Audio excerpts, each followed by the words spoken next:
fantastic. This is GT racing right now. He's got traction, he's got rid of the outside of both of them! Maloney! Oh, he's taken Anderson! Anderson's up to Oh my god! Big crash! Oh my goodness, half the field's gonna get rolled! Second very close. These guys are want to make their way through the field very quickly. Oh, here we go! Oh no! That's massive! This is it! This is over! I can't believe this! Oh my god! God, what?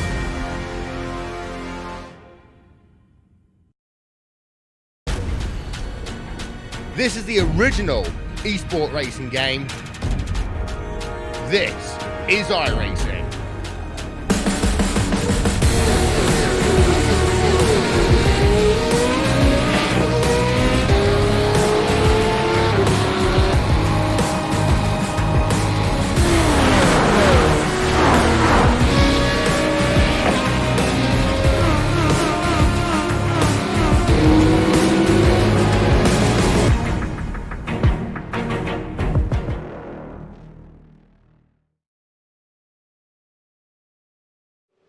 Tradition is often what makes for spectacle. It is the tradition of certain tracks which gives them such a reputation. The format may have changed, the track may have evolved, but it's the tradition and the, shall we say, purpose that this track has, which gives it such a flair, such a personality that very few tracks can look to emulate. Ladies and gentlemen, it is time to pay your tithing at the Temple of Speed, because we're here at Autodromo Nazionale Monza for round 7 of V8 SCOPS. And more importantly than that, we are in preliminary proceedings. So that puts us with Super Split 2 to start 40 drivers looking to get one golden ticket to the main event of the evening. Good morning, good afternoon, good evening, ladies and gents, from around the world on the iRacing Esports Network, celebrating its 1-year anniversary of inception. I am Jake Sperry, joined alongside by Reese Gardner here in the commentary box. And Reese, has to be said, this track is about pace, pace, and pace. If you do not have top speed, you have nothing here, unless you have the ability to deal with chicanes like an absolute gem. Monza, of course, one of the places where speed is above everything else in terms of what you're considering. Hi, everyone. It's fantastic to be here once again. These 650 horsepower Australian touring cars, they've certainly got the grunt to deal with these long straights. Monza is a track almost celebrating its centenary in the next couple of years, and it is still a place where power is certainly king. It is the third oldest track in the world, the second oldest track still in existence today. The other two tracks that were first created were Brooklands and Indianapolis Motor Speedway. And we all know the prestige and the history surrounding Indianapolis and the Indy 500. But more importantly than that, it is about who is who in terms of racing here at Monza. It's a 5.79 kilometer track, just 3.6 miles, 11 turns, and all of it is about carrying as much momentum as possible. The Variante del Rettifiglio, the Variante della Roggia, the two Lesmo right-handers, then you got the run-up towards Ascari, finally the corner Parabolica, which has itself in infamy as one of the most famous corners in all of racing. Reese, track conditions though here today. It's 25 degrees on the track, 22 in the air. It's a cooler track, which means that drivers will be able to flex their muscles a little bit more, get a little bit more turn in their vehicles, and carry some quicker paces. It's 8 kilometers an hour wind speed coming in from the east at the moment in these early morning conditions. The track will only heat up from here, but it is worth saying that this track is cool and these drivers can attack. Absolutely, and as you can see, there is not much of a wind to affect slipstreaming down the straight. So the slipstream at Monza, always an important aspect of what you got to do around here to go fast. But with no head or crosswind, or very little at the best. It's all going to be about how close you can get to the car in front of you and stay there in a race like this. It's only a 20-lapper for Super Split 2, and this guy that we're looking at on screen is going to start on pole, Glenn Postlethwaite for Synergy Sim Racing. And he's always been a guy to watch at high-speed tracks. We only need to take a look at his team's history at Phillip Island to see that. But you can see he's lengthening out the exit of Parabolica, the mid-corner, just to straighten up the exit. That's something that you're going to see drivers doing a lot here, because these cars, they have so little grip for the power that they have. It's all about getting the line straight out of Parabolica rather than taking the fastest line. Exactly. It is all about how much power can you put down as these vehicles hit 281 kilometers an hour before jamming on the brakes into just a 75, down to just 65 kilometers an hour first chicane. It is so difficult to get right. And Glenn Postlethwaite, a driver who has underperformed when it has come to pre-qualification, he is a perennial top split driver. To see him in second split really does surprise me, but there are a lot of names, a lot of jumbling up at a track which is very different in its philosophy compared to a lot of other tracks. Ross Rizzo has failed to make his way into top split, as has James Scott, as has the likes of Riley Blythe, Jack Boyd, Blake Purdy, someone who maybe looked like he had a chance of making his way up through the field. Scott Kozlowski, another name that was expected to get up there and be really high up in the order, as was maybe Matt Morris, as was maybe Justin Wallace as well. There is a handful of names, probably about 10 or 15, that did have the pace, Reese, to make their way into top splits worth of action automatic. They don't, and now they've got to race 20 laps worth of racing, one mandatory pit stop required, and they have got to be absolutely on it here today to try and make sure that they are not going to be sacrificing points and using this round as a drop win. Yeah, and what a round for that to be happening at too. Monza is storied in sim racing circles as one of the tracks that you jump into in a public lobby, and there's always the danger. Careful in T1, everybody says, but it's entirely a different story when you get to that 150-meter break marker. So the names that we're seeing in this race are going to have to cast themselves back to those days and think, what did I do to avoid incidents like that? We also got to think about the likes of Corey Ott and Cameron Dance, two friends of SimSpeed, making starts down in the field. And I'm really looking forward to seeing how Cam goes, because he's got a bit of a history on SimSpeed broadcasts. He's one to watch when it comes to race situations. Certainly does have the ability to make a push through the field. As things look, though, in terms of practice times, it is Blake Purdy who has control at the front of the field. He's got a 1:48.2. Remember, these are practice times, and they do not represent when it comes to the qualifying efforts that they've done. The grid is already predetermined for that. But Blake Purdy, very young driver, really made a splash at the opening round of the championship at Montreal. Haven't really seen him get back to the same height since. But Blake Purdy here is showing that even if he is starting a little bit further down the order than maybe he would have liked, does have that turn of pace. He proves he's one of the quickest. And actually, something really interesting to note about this practice session at the moment, the three drivers who are there inside of the top three, Purdy, Boyd, and Blythe, and actually could say Bent as well, they all find themselves outside of the top five when it comes to the grid. So those a little bit in the mid-pack do have the pace, and it proves it. Yeah, it certainly does. But when it comes to the moment that the green flag drops, it's going to be how they can get the power down off the grid that defines it, because we do have standing starts in these races, and it's a pretty long run to a very tight turn one here at Monza. So the drivers need to be especially careful of that. Also at Ascari, you just see going over that the sausage curb, Steve Jansen, currently sitting 11th in practice. The drivers have to be careful of the curbs here as well. Not only is it easy to get an off-track and a slowdown penalty for taking too much of the curbs, you can also probably damage the floor of your car as well.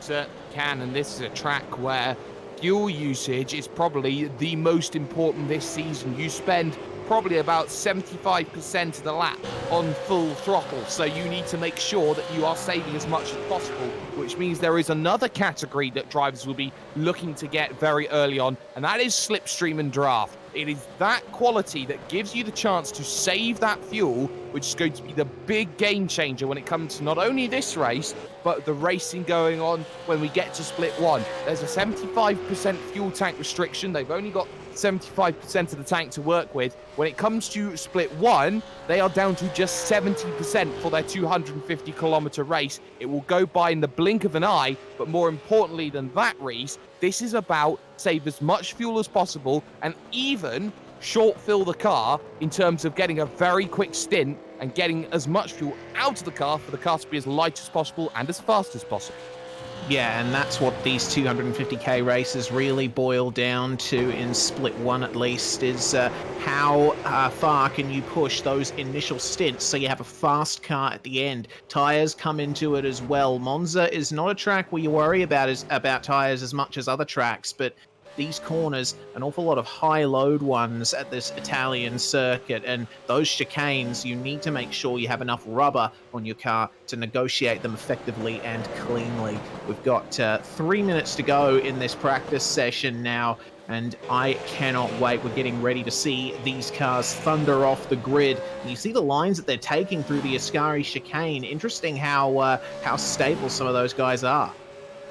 Exactly. Expect that when you've got mid to high speed chicanes, that these vehicles are going to be very difficult and buffering a lot. It's effectively a min-max circuit. You minimize as much cornering as possible to maximize your speed as much as possible. You set the vehicle up very differently to a lot of other circuits when you get onto the calendar. So these drivers now know that this is a different race with different properties, and they know they've got to get things working good. Let's also talk about the pit lane very quickly here, Reese. I know it's a minor detail, but that pit entry cone is incredibly early on this pit road, and that is going to throw a lot of drivers off, and it means that pit lane time is a lot longer than people expect for what is a traditionally small pit lane.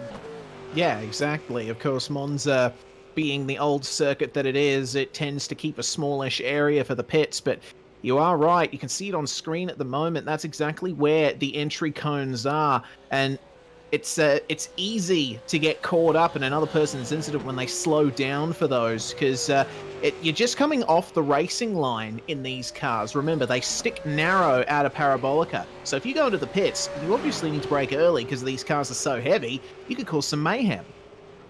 Definitely could cause some mayhem. You need to make sure you're straight to the inside, as we have ourselves just 80 seconds remaining before we take ourselves over to the starting grid. But Reese, what are you expecting coming out of this split two? This has been a very high-speed track, very similar to the racing that we had a couple of weeks ago when we were at Mosport, but the big difference is drivers are now accustomed to the high-speed, high-braking scenarios, and you could also argue that a track like this is maybe more practice than maybe some other tracks, especially when it's got more runoff area and more chance to get away with mistakes. That's it. You make a good point. Monza in sim racing is one of those default tracks that everyone knows inside and out. So I am expecting a reasonable amount of cleanliness, but I leave my mind open for some of the awful incidents that have plagued these opening corners in recent years. The drivers just need to exercise caution. That's what it's all about here. Certainly is, and of course with ourselves about 15 seconds away then from qualification being complete, we are going to be able to take you over to the starting grid and proceedings for Super Split 2. And my goodness, this race is going to be one of those which everyone is just going to be a little bit nervous about, especially with the nature of the Temple of Speed. Everyone has paid their tithings. It's now time to see who will receive a blessing to make their way into split number 1.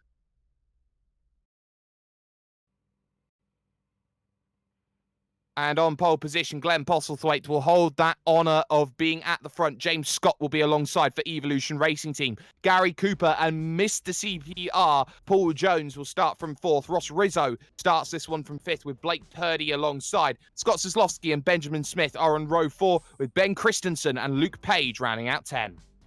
Riley Blythe for Evolution Racing Team starts 11th with Stephen Varga alongside him for Stealth Simforce. Brad Ratu and David Kinmond behind them. Jacob Knight and the Brian Borg rounding out position 16th with Blackburn and Bentz on the row behind. The top 20 rounded out by Guy Leach and Dylan DeBono.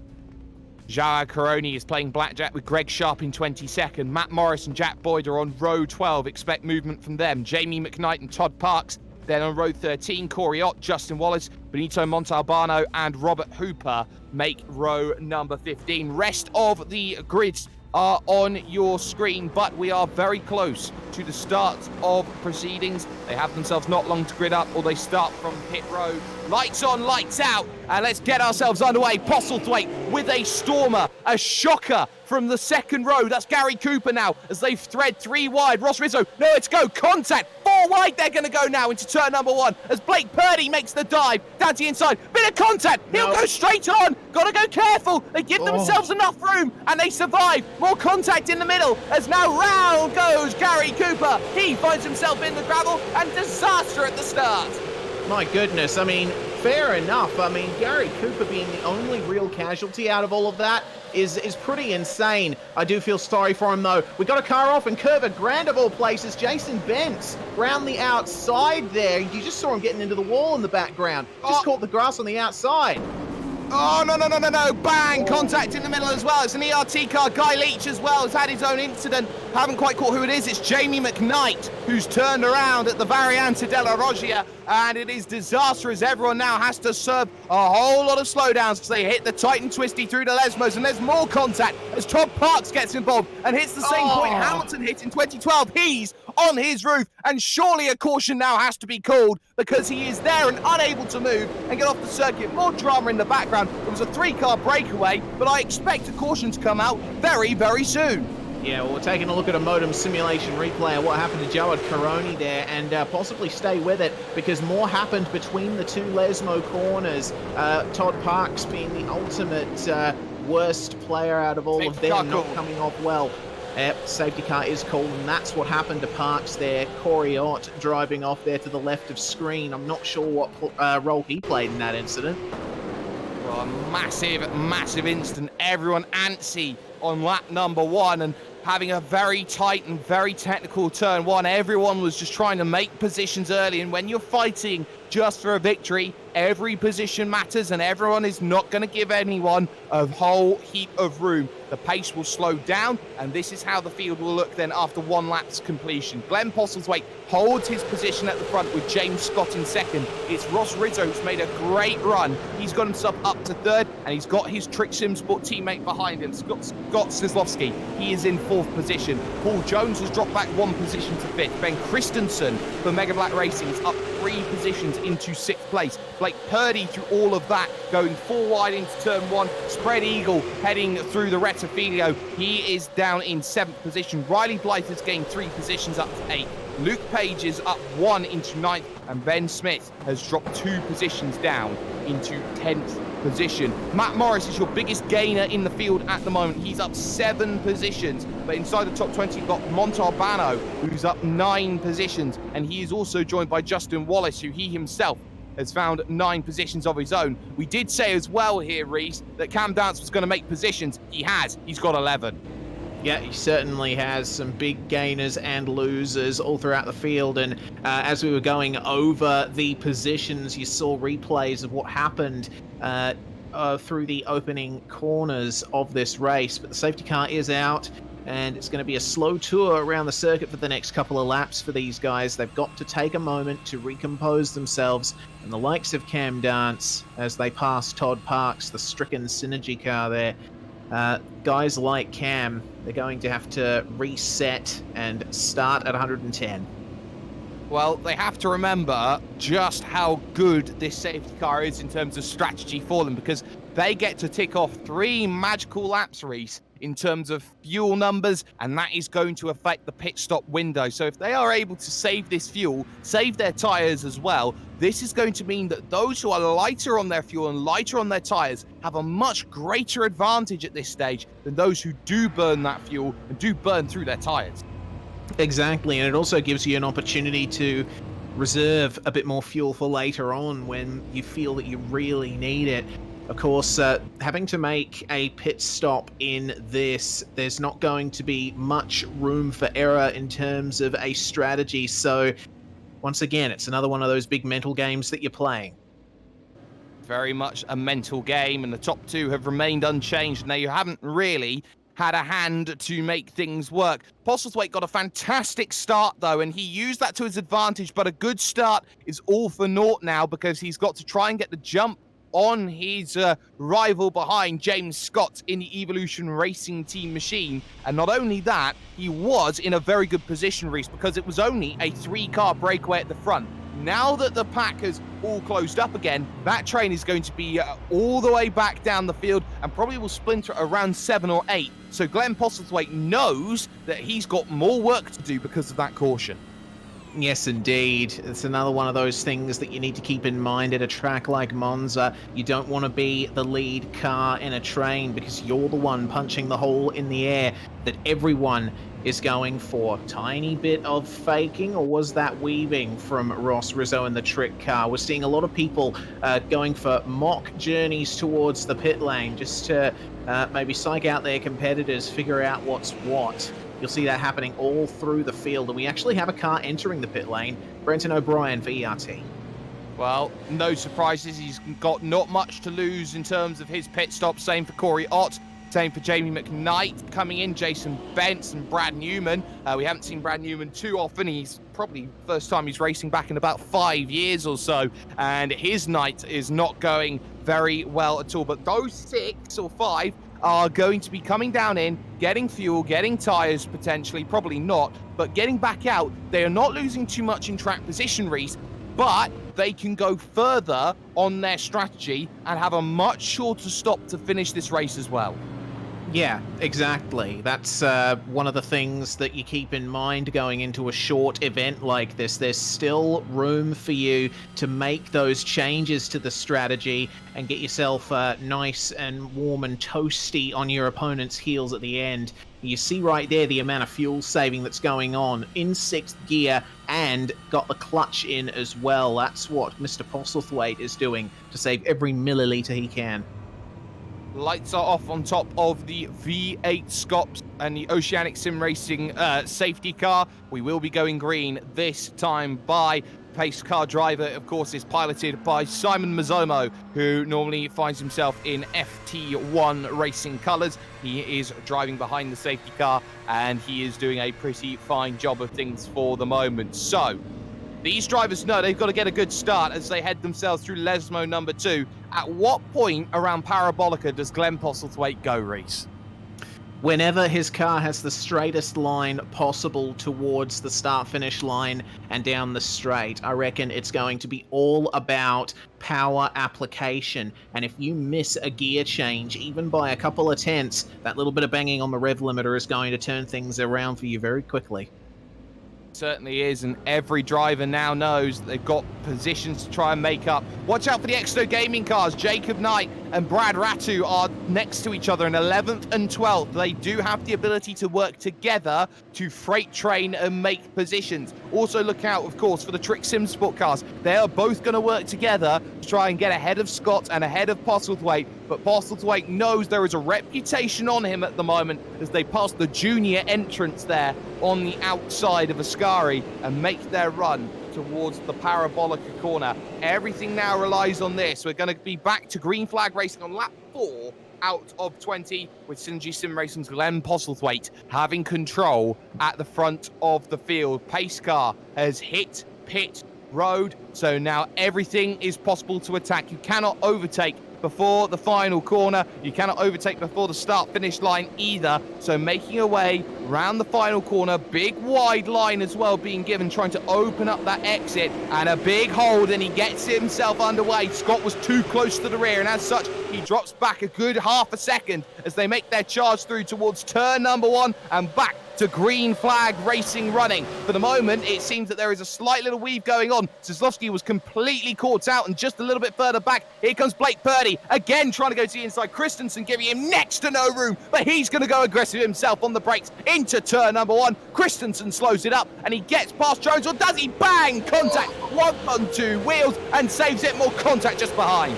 Yeah, a couple cars going round in the background or near enough as the rear of the field makes its way through turn 1. You see the front guys making their way through Curva Grande now. Fantastic driving from these guys. Christensen and Purdy side by side on the ramp to Variante della Roggia. And Christensen a little bit later on the brakes. He's got it there, and a very mature move there from Purdy just to hang back slightly.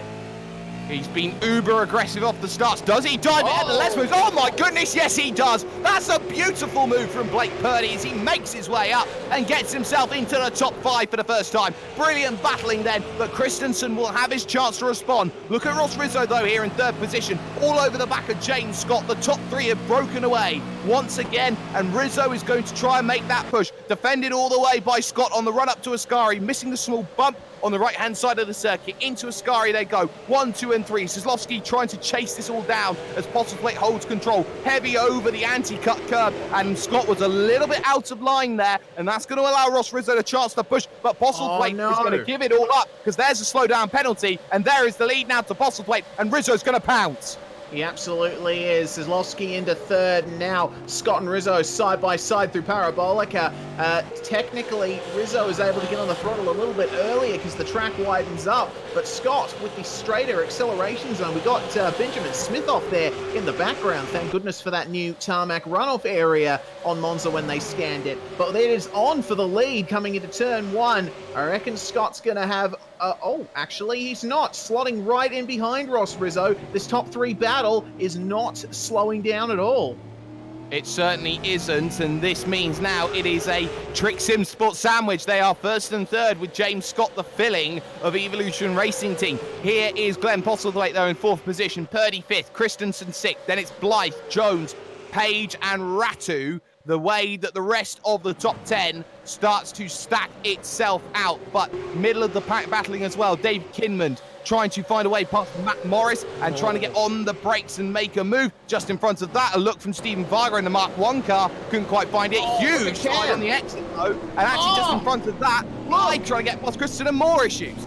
Yeah, Cam Dance has been involved in a massive incident that we were just following there, and he has had a major issue in Variante della Roggia. He was on the grass, and quite a few cars taking up the tarmac there. Let's have a look at the replay. Well, a massive, massive incident there for Cameron Dance. It's not what he wanted. You can see it just there. Bang! Huge contact. And just like that, his race is effectively coming straight to an end here around this track. Look at Blake Purdy, though, here in position number 5. He's looking for 4th position. They're 1.8 behind Scott Kozlowski. In fact, a little bit more than that as well, as now Purdy looks to try and find a way through at Parabolica. He does not have that opportunity and will try and pick the run-up off the exit. Postlethwaite has to be so careful in this situation because he knows that he's racing people he doesn't often get the chance to race against. Purdy with a great run coming out to the final corner. This could be the chance to make the move. He will look to the inside to make sure that this one happens. Kozlowski in front is not going to have the chance to make the move into turn number 1, but Purdy may just get himself up into 4th position. Postlethwaite will hold it around the outside, but he goes way too deep on the brakes, and thank you, cookies, that's a position. Yeah, and Blake Purdy doing very well to put himself back up there into 4th place. I'm impressed with his driving in these first couple of laps. He's been aggressive, but he hasn't been dirty about it, which is good to see. Let's have a look at Christensen and Blythe here through Curva Grande. Very interesting close quarters here. Almost 3 wide. Christensen losing the rear end almost due to contact. That's very close, but they all managed to make it through just. Now Blythe's going to have a run at Christensen here. Yep, Lasmo 1 down on the brakes on the inside. It's a one-line suits all corner, but it is bank to the inside as well, but Christensen's got nothing to fight with as he's been the cork in the bottle. Look at the train they have as Christensen starts to break and gets a little bit wide. This gives Ratu the chance. Then there's Jones, Page, Smith, Morris, Knight, Montalbano, Kinman, Leach trying to get away past Steven Varga, and Jack Boyd. All in this train that goes all the way back to 18th position. It's a 12-car fracas that we got going on as everyone tries to make their way through. Christensen a little bit wide, holding a massive defense at the moment. He's trying to hold on to every position as if his life depended on it. Absolutely iron defense here from Ben Christensen. I don't know how he's been able to keep all of these guys behind him, but here we go. Ratu having another look here around the outside of Parabolica. Might be able to do an over-under if Christensen opens up the exit. You can see Ratu was definitely attempting that, but hey, looks like it's not going to work that time. Meanwhile, the leaders, have a look at this top three. Have a look indeed. Zizlowski was looking to the inside, but Scott was looking a little further. Maybe a counteractive measure to make sure that Zizlowski stays behind. Zizlowski has to get aggressive here. If he wants Trick to get 1-2, he needs to unsettle James Scott as much as possible. Back, though, to the middle of the pack, and Ratu finds a way through. Jones trying to find a chance. Big slide coming in from Paul Jones, and there's contact in the background. One vehicle going around. That vehicle belongs to Luke Page, and he will now have a very long wait before he gets himself back going again. He could have turned it around the other way. He hits reverse and goes. Replay up on screen. Yeah, thanks to Modem Simulation for their support with these replays. Let's have a look at what happened to Luke Page. Coming down the start-finish straight, he gets the move almost done there. Just coming through, he gets turned around, and that's an easy thing to do when you've got an opponent who's trying to pressure you in that corner. Big shame. And what happened to Ratu here?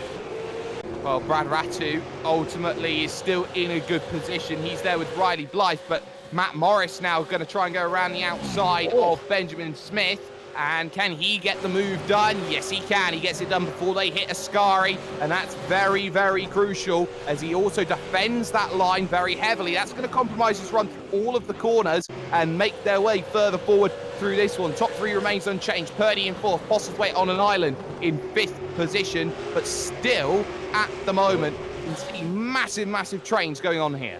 Yeah, and a big tank slapper for Brian Borg in the meantime as well that we just took a look at. He's all the way to the rear of the pack now. So, Riley Blythe and Bradley Ratu for 6th and 7th. This is looking like a good battle forming out on track, well within draft range. And Ben Christensen no longer a factor in this. They've got a nice gap to him up ahead. Now Blythe is facing the unenviable position of being the one who punches the hole in the air. Certainly does, and that means it's difficult to get away. Drama in the background as Benjamin Smith slides it through turn number one, almost making contact with Benito Montalbano, who gets the position and is now up 18 in this event at the moment. He's having a stormer of a race here as Benito Montalbano. But for the moment anyway, that is positions lost for Benjamin Smith. And they have to be careful in that pack because the magical incident point counter will cost them points in the championship. Yeah, it will. The driving standards of this series have been a big marker of debate from the start of the season onwards, and so there have been attempts to police driving by introducing those penalties if you exceed an incident limit. Another thing that the drivers have to be careful about, especially at a track like this where there's not much in the way of tarmac runoffs. Problems here though for David Kinman and no, that's Benito and Kinman going by him actually. Yes, and well, that's very, very telling. So on the brakes they go into the left of Ascari. Oh, contact! Jack Boyd goes off, and he's going to try and save it there on the gravel. And he does such a good job to keep that one going and actually maintain position. He will have a slowdown penalty to cop. But my goodness me, Jacob Knight got lucky there, and I think he may have even gained a position from it all. That's magnificent as he serves the slowdown. Yeah, we're taking a look at a modem replay of this from focusing on Boyd. So let's have a look at what happened. Coming up the braking zone, he gets a little tap that sends him in oversteer and tries so hard, absolutely drifting on the grass through Ascari, and he manages to maintain all the momentum despite that. Great bit of driving.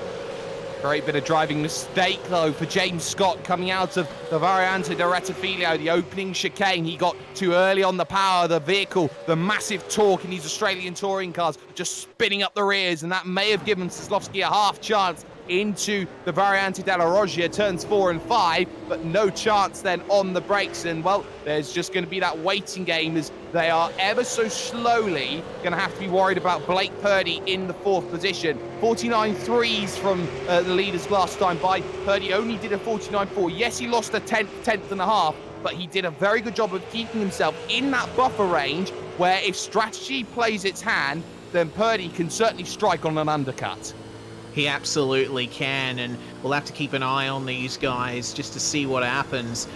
Rizzo out in the lead. He's not going to have much of an opportunity to fuel save, but the likes of Scott and Soslovsky, they are trying their very best. And with the driving that we've seen from Blake Purdy so far in this event, if he can get onto the back of these guys through strategy or otherwise, we're going to see a spicy finish, I reckon.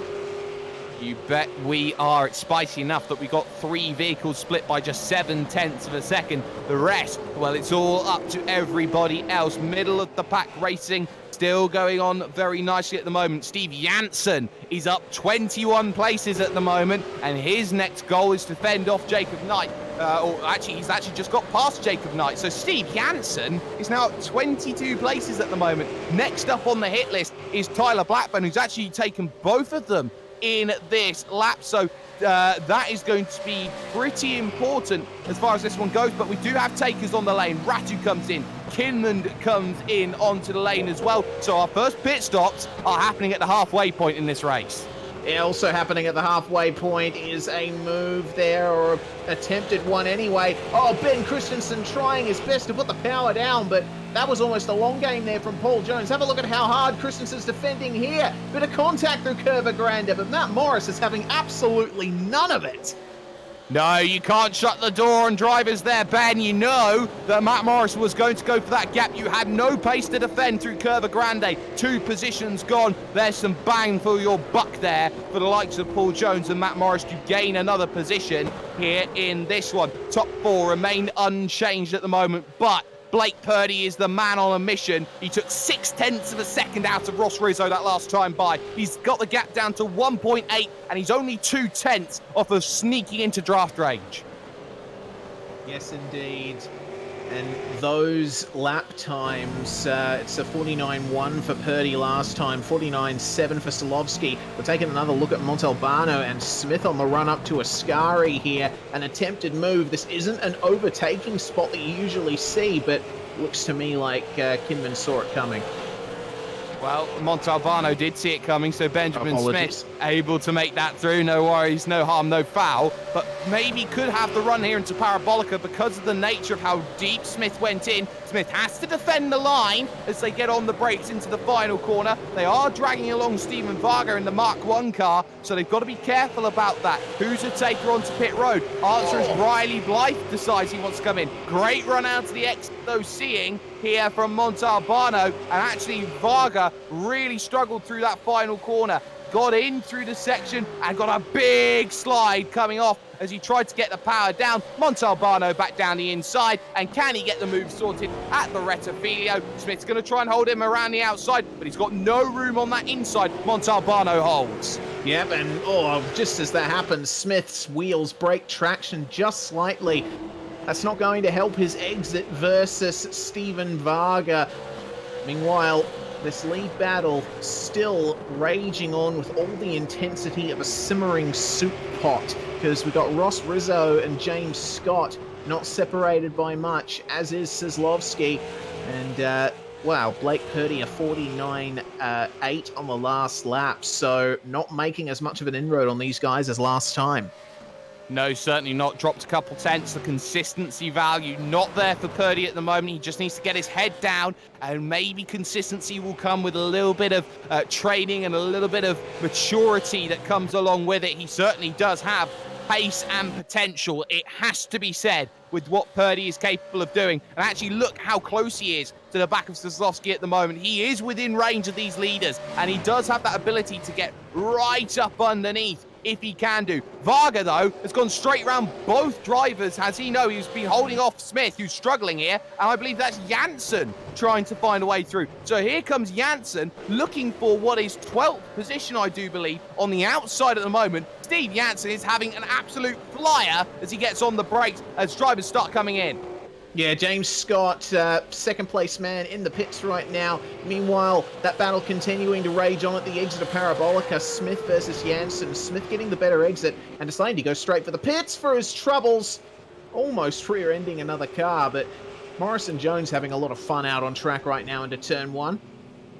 Glenn Postlethwaite couldn't find his pit box. It was right at the end, and he had to stall his way to try and find himself into his box. It was covered by James Scott in second position, so Scott gets himself out and away. Where he gets himself out is very, very crucial. He's behind Brenton O'Brien, who, remember, pitted in that opening pit stop, as did Brad Newman, which is a legitimate battle on the road. We expect them to come down in again, unless they've got the Uber fuel save going on. But James Scott now has work to do, and if he can just get onto the rear of O'Brien and Newman, who are battling at the moment, he could find himself draft, which Ross Rizzo and Scott Zizlowski and also Blake Purdy don't have, as Purdy is within a second.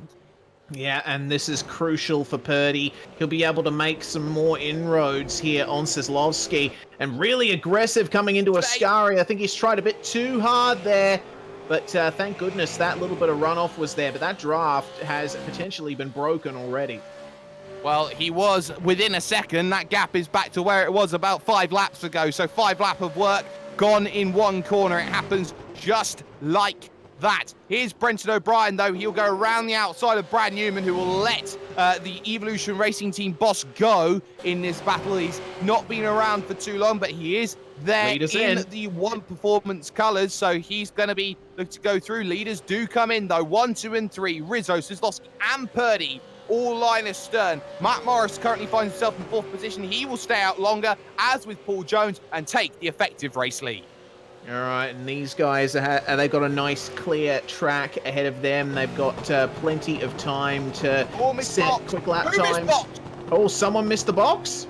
Yes, Zizlowski and Purdy both missed their box. So that's a huge, huge mistake as they get in the wrong positions. And Ross Rizzo may just have the breath of fresh light that he was expecting. Here comes James Scott, though. He's got the draft of Brenton O'Brien. And look at this. This is going to be crucial into turn number 1. Rizzo's going to be under pressure. Scott's got all the pace in the world. Round the outside, James Scott nearly takes the lead because Rizzo's going to fight this one coming out of pit road. Inside line coming for Scott. And it's Scott who now, great Scott, has the lead.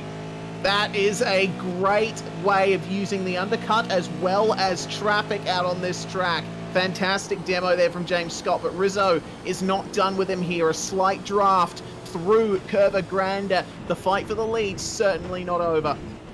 It's a waiting game now. James Scott maybe doesn't have the pace to pull away and is very narrow heading through the second part of the Della Roggia. Little look to the inside when they get to the first Lesmo. No chance for Ross Rizzo to make that move. Great run, maybe a very underrated move at the second part. Thinks about it, not enough room to get alongside, and so he'll wait for Ascari for that opportunity. Ross Rizzo is chomping at the bit. He's won these races so many times before. He is the master of race strategy. He got himself a fantastic finish in the championship last year through this strategic style of driving, and on the brakes they go. Rizzo not able to get it done here at the Ascari. No, but there's still plenty of opportunities around this track to make up time, and you see how much of the curbing and AstroTurf they use out there. You are allowed to do that. iRacing lets you go out there without a penalty, so the drivers using it as much as they can. More drivers in the pits, though. Our leaders on track, Matt Morris, Paul Jones, and Steve Janssen, all in the pits. So James Scott just coming out of Parabolica now, and assuming the lead is Matthew Norris. Yes, and Norrie is going to be leading. Of course, he's part of the Flat Chat podcast. He's trying to do all that he can. Look at the battle for the effective race lead, though. Here comes Ross Rizzo going to the outside to try and make this one work. Can he get there on the brakes? And later on the brakes, crucially enough, though, is James Scott. Carries the speed lovely, and he gets himself going. But look at how Rizzo tries to pick the run out of turn 2, straighten up the car as quick as possible, and through Curva Grande, this beautiful long turn number 3. This is all about now now Ross Rizzo trying to pick up a run and just harass, because he knows if he can harass long enough, Kozlowski's back in this fight, looking down to the inside. Later on the brakes he goes. Can he get the effective race lead under his belt? You bet he can. And a great place to do it as well, Della Roggia. Another great passing spot at this track. So we'll see what Ross can do here. Perhaps engage in a little bit more quote-unquote fuel saving. Try and back Scott into his teammate. That would certainly spice things up. We've just seen one of the Exco gaming cars out of the event. I didn't quite see who it was. I know it's not Jacob Knight. That's very, very crucial. It could have been maybe Brad Ratu. I don't think it was. In fact, I think it actually was Brad Ratu who was involved. Let's get a replay on screen here. Reese, what happened?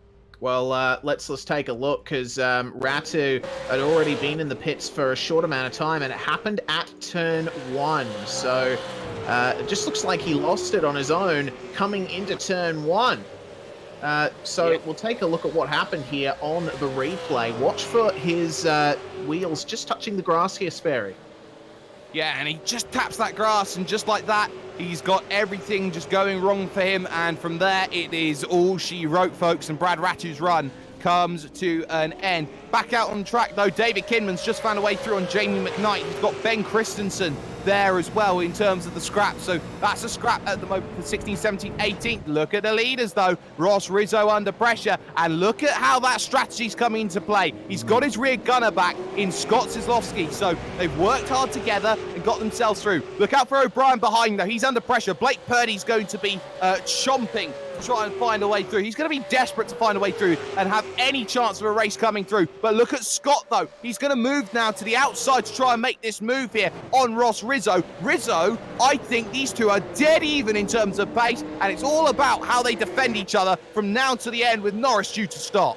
Yeah, and once those tyres came up to pressure and temperature, you see how similar the pace is of these cars. That is fantastic to see. And this fight here between Purdy and O'Brien, looks like Purdy's managed to get by O'Brien there. And the top three glued together once again. The sandwich is making its way towards the cash register. It is, and there is 5 laps to go at the end of this lap, and these 3 are your contenders for the battling. We are expecting Matthew Norris to dive down onto pit road at some stage in the latter half of this race. Blake Purdy there in 4th position. He finds himself 2.2 seconds adrift of Kozlowski, but that will be a little bit more, I believe, at the end of this lap. Other battling going on. Riley Blythe trying to chase down Brad Newman, and I don't think he's going to be there in able to make that move. No chance, though, from Scott into Parabolica. He'll try and get it done at the Rettifilio. Yeah, and you see Rizzo just taking a slightly wider exit with Scott once again sticking more to the inside. And the big slipstreaming battle down the front straight begins again. This is something that's been a part of World Motorsports for nearly 100 years now, slipstreaming at Monza. And you see that Rizzo's left the inside unprotected. Scott is going to try and go for it, but Rizzo, a little bit later on the brakes, carries more momentum towards the apex and is able to get the power down slightly better of the apex as well. Scott, unfortunately, not able to take full potential of the run that he would have had. Well, Matthew Norris has come down onto pit road, so this is the fight for the victory now. Can Kozlowski look to the outside? Yes, he can. Defended all the way by both drivers, though, who want to make sure there's no way to go through. Benjamin Smith is out of this race. Very much worth saying, as is Corey Ott. Jason Bentz as well, I do believe, is out. Postlethwaite, though, finds a way through on Brendan O'Brien just behind, and he picks up the position and moves himself inside of 6th place. Yeah, good stuff there for Pozzi. He didn't have the best start to this one, so good to see him making those moves. Meanwhile, Norrie has come out just behind Riley Blythe. The battle for the lead, really a battle for 2nd place at the moment, because Rizzo's managed to get a slight gap through the Della Roggia and Lesmo sections. So Scott is starting to watch his mirrors a bit more for Kozlowski. I think as well that he just wants to leave that gap so he has room to come back in and attack. And all of this has allowed Blake Purdy to close back up once again. And the youngster has not given up. And my goodness, has he not, because he is pushing with everything that he's got. And he's back in draft range for the first time in this race. So Blake Purdy now makes it a 4-car scrap here at Monza for one magical ticket to the main event here on this night on the iRacing Esports Network. Now does Kozlowski have the run that he's been looking for? That gap is within 1/10 of a second. I think Scott's going to have to defend this one as Kozlowski's going to try and go very deep on the brakes. He's so deep on the brakes. Can he slow it up? No, he can't. He's straight on. And just like that, great coordination between the teammates. Slowdown will have to come along for Kozlowski. And just like that, he is out of the battle for the race lead. And into the podium position goes Birdie. And the battle for the lead continues. Oh my goodness, turned things around 180 for Scott Kozlowski. That was a big shame, but he made an attempt. He made a heck of an attempt, to be honest. Ross Rizzo and James Scott, though, that is where the battle for the lead is at. And Rizzo making a slightly better exit off the corner. Scott's going to have to be careful in these slower sections.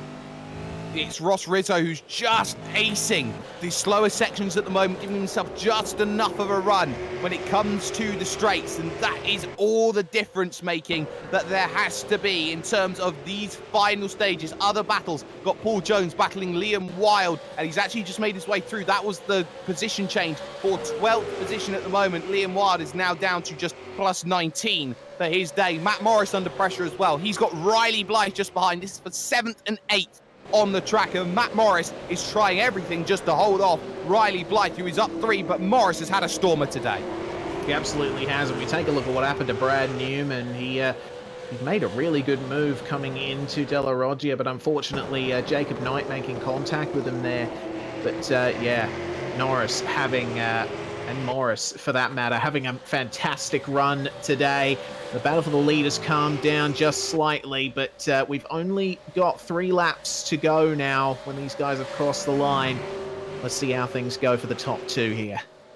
And a little look in the mirrors from James Scott on the brakes into the Rettifilio as Blake Purdy now pulls up to the rear as there's a few wiggles. Rizzo. They get away through one mistake from Ross Rizzo. Here comes James Scott. Is this tactical to get behind in second place for the final lap? They're going to battle it out through Curva Grande right now. Purdy's on the outside looking in. He doesn't know which way to go. We've seen how aggressive he's been. Will he move to the inside and try and make it 3 wide? Defended all the way. Boxed in, trying to go to the inside. He won't be able to find it. Rizzo's still trying to fight this one on the outside here as James Scott holds the outside line and holds position for the moment. Back onto the train comes Kozlowski. 4 cars, and Scott takes the lead with 2 to go and a bit of change. Yes, indeed, but any of these 4 drivers could potentially win this one. That's the quality of battling that we've seen on track in Super Split 2. So Scott has a nice clear track ahead of him. He doesn't have to worry about much in front, but it's all happening behind him. Now Blake Purdy right on the rear of Ross Rizzo, trying to find a way past. Rizzo with a better run through the braking zone, maybe a slight bit of contact. He's a kilter again. Rizzo starting to have some car control issues through these chicanes. He is, and now they both run wide in second and third, and all of a sudden Purdy starts to stir and looks for a position maybe at Parabolica. Not close enough though to make that move. Got in the mirrors again. Ross Rizzo is getting flustered right now. James Scott is the calmest man in the entirety of the field. Surprise, surprise. You got Kozlowski just waiting to pounce on any mistakes. 2 to go now they go. Battle for 5th position now changing as Glenn Postlethwaite will lose out now to Matt Morris, who gets himself inside with a top 5. Brilliant run as we've seen Brett O'Brien come in. Look at this, side-by-side contact, and Ross Rizzo's gone. He's gone. He saves it though. He stays in 4th. He stays in the battle, but Blake Purdy up to 2nd, and that was nearly totalitarian disaster.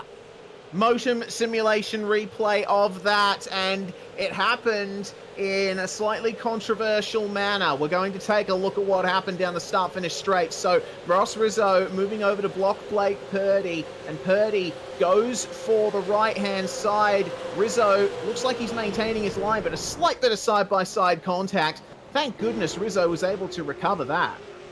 Purdy was trying to make sure that he held his line, and he got himself an opportunity to get all 4 wheels on the track. That room was not reciprocated by Ross Rizzo. At best, that's a racing incident, and I wouldn't put any blame on that. Those were 2 drivers giving everything they've got to race this. but Rizzo is now out of the slipstream range with a lap and a half to go. The battle for fifth as well raising up as Blythe, Morris and Postlethwaite scrap again, as Glenn Postlethwaite still holding his position. Battle for the race lead though. Blake Purdy looking down to the inside of Ascari, and he's not going to find it as he gets over the anti-cut curbs once and twice, and there's the thrice, and now a lap and a little bit remains as they head their way to Parabolica to start the final lap of this one. James Scott, Ross Rizzo, Scott Cislovsky, all three of them with a great chance. Purdy looks hard down to the inside with the Schumacher dummy. Room being given there by Scott. This allows Cislovsky the great run to have this opportunity here into turn number one.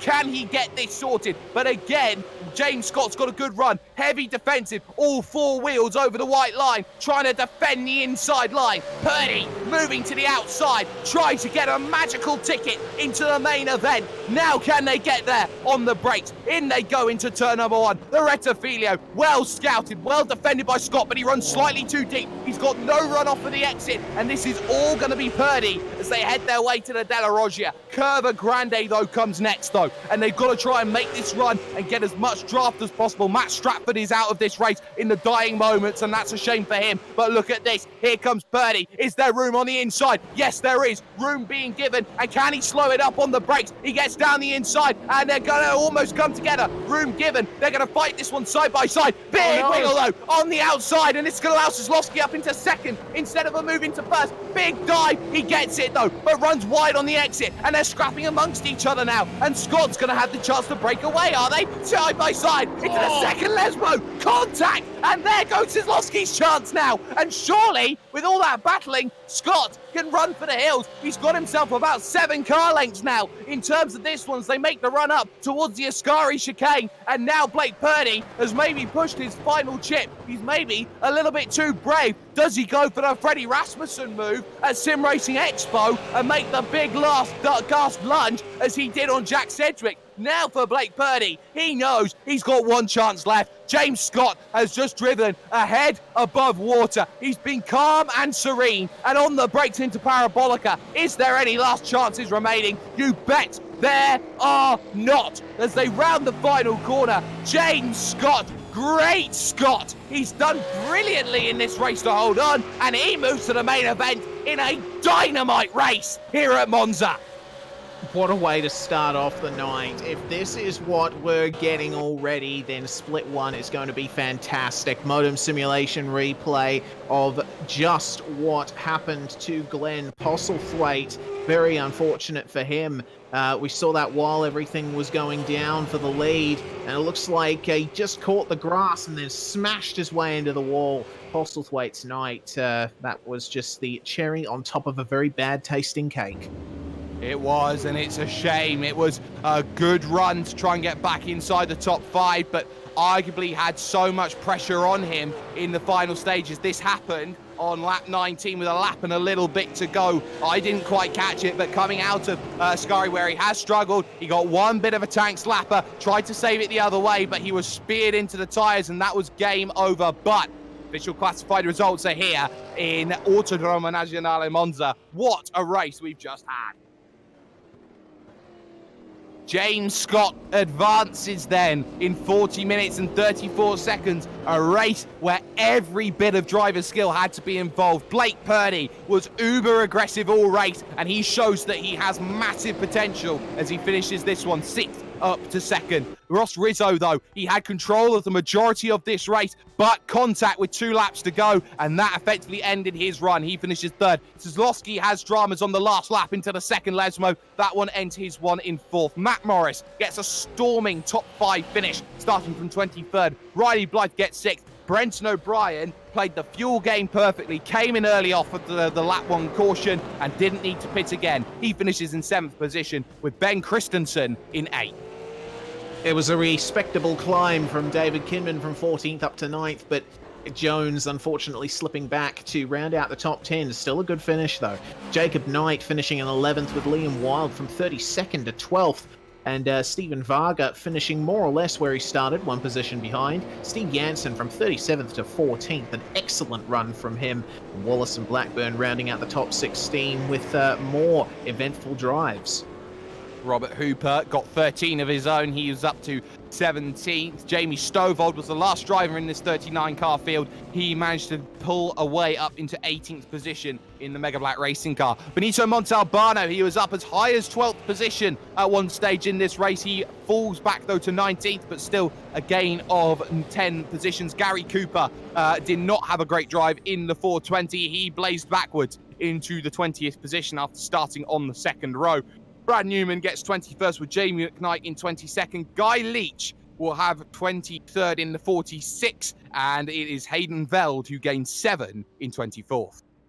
Jack Boyd, another one of those what might have been drives. He's classified 25th, but we saw some incredible incidents around his area that could have, were it not for them, he might have been higher. Luke Page, 26th from 10th. Unfortunate for him. Cameron Dance and Matthew Norris, two other guys who tried their best to make their way up the field, but other forces had other ideas. Glenn Postlethwaite, your first car a lap down there in classified 29th. He was your pole sitter, the biggest heartbreak of the night. And the top 32 rounded out by Newton, Stratford, and the Bryborg.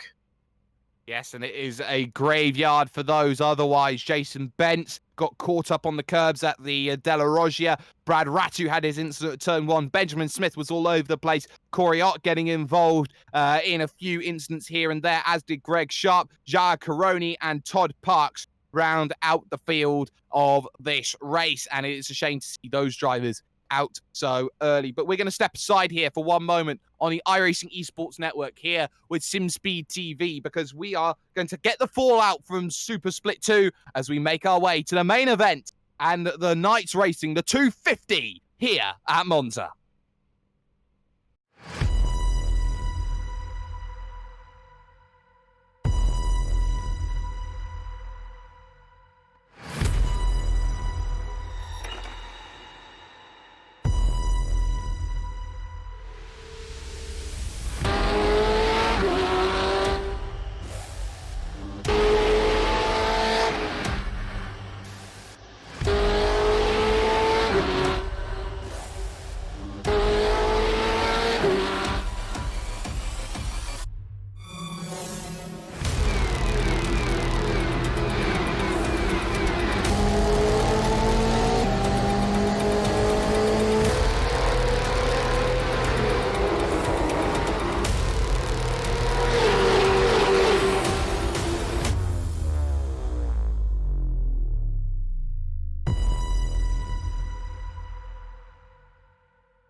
Growing up as a kid in Oklahoma, where I'm from, the Chili Bowl is the biggest race that we have.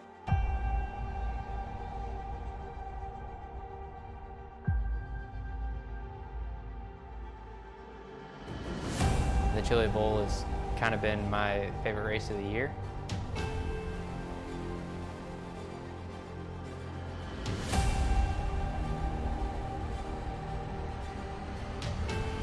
Growing up a dirt racer in Oklahoma, that's kind of the holy grail.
pass to the front bumper, and he hits him again now. Rayon Fowler into the outside wall. He's going to pass nearly 3 cars down that front straightaway, and he's going to get them all done with. What amazing. Race lead to the inside goes Logan Cloudman is going to touch in.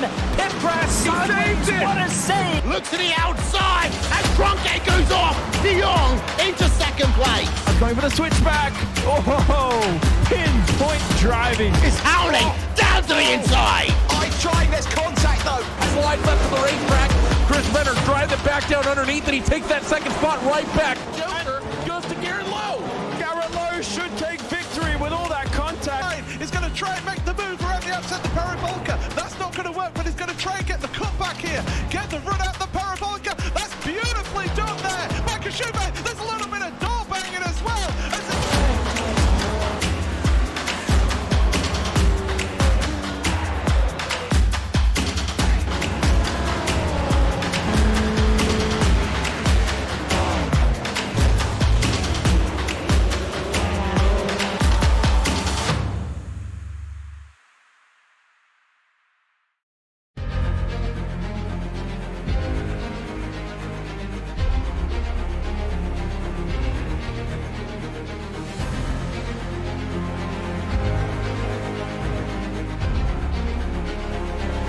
This is fantastic. This is GT racing right now. He's got traction. He's got rid of the outside of both of them. Maloney.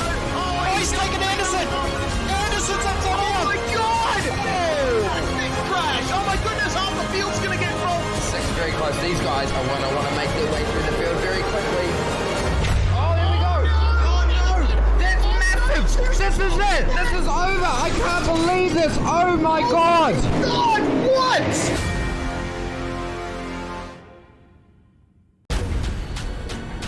This is the original esport racing game. This is iRacing.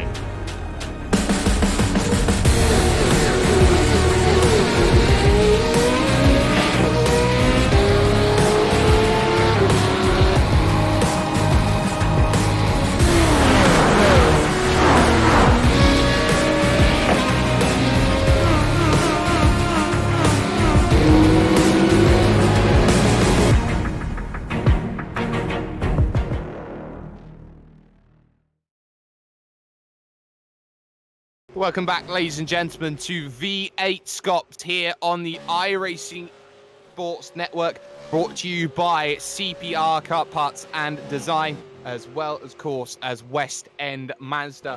What a race we have just seen in Super Split 2. The main event will come up. It was James Scott who managed to pick up the victory in that one, but we do have a few drivers are waiting here for interviews. We're going to start by talking to Blake Purdy, who came home in second position. Blake, it was an uber aggressive race for you. You got it 4 wide going in towards turn number 1 on the opening lap. You made sure that you were going to stamp your name down on the field and go for moves. Just how is that aggressive style, or what is it born from, and how do you feel like it helps you in terms of your racing? Yeah, well, obviously that's not how I wanted turn 1 to go, but I think that's how you got to drive.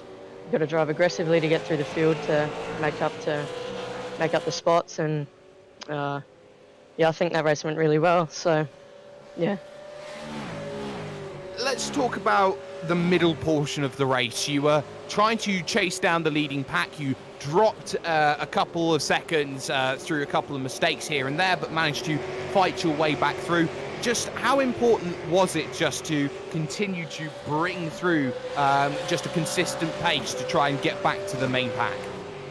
Yeah, well, V8s are a hard car to drive, so you got to keep your concentration up through the race to not make those mistakes. So obviously I lost a bit of time through the middle bit of the race, but I just, after every mistake, I just put my head down, trying to catch him, and yeah, it worked out in the end. I ended up catching him, but through the pit stop, I jumped my pit box, and so I reversed back. I lost a bit of time there, but I got there in the end. And in terms of the final few laps, you had yourself a couple of incidents with a few Trick Sim Sport cars. Just talk us through your turn of events through the final couple of laps. Well, down the straight, I come to the inside, and I don't think I was just running a straight line, and then all of a sudden, I was just banging wheels down the straight, and then all of a sudden, Rizzo was in the wall. So I don't know what happened there. So I kept going, and I was waiting for the person in P2 to have a crack, and I took that spot. And then I was going hard on the last lap, and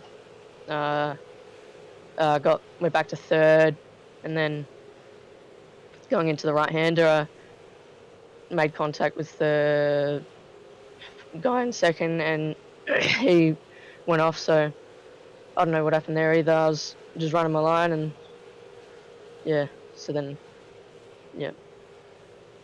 It didn't end out the best way, but you still got a big second position. Before we let you go, any shout-outs to sponsors?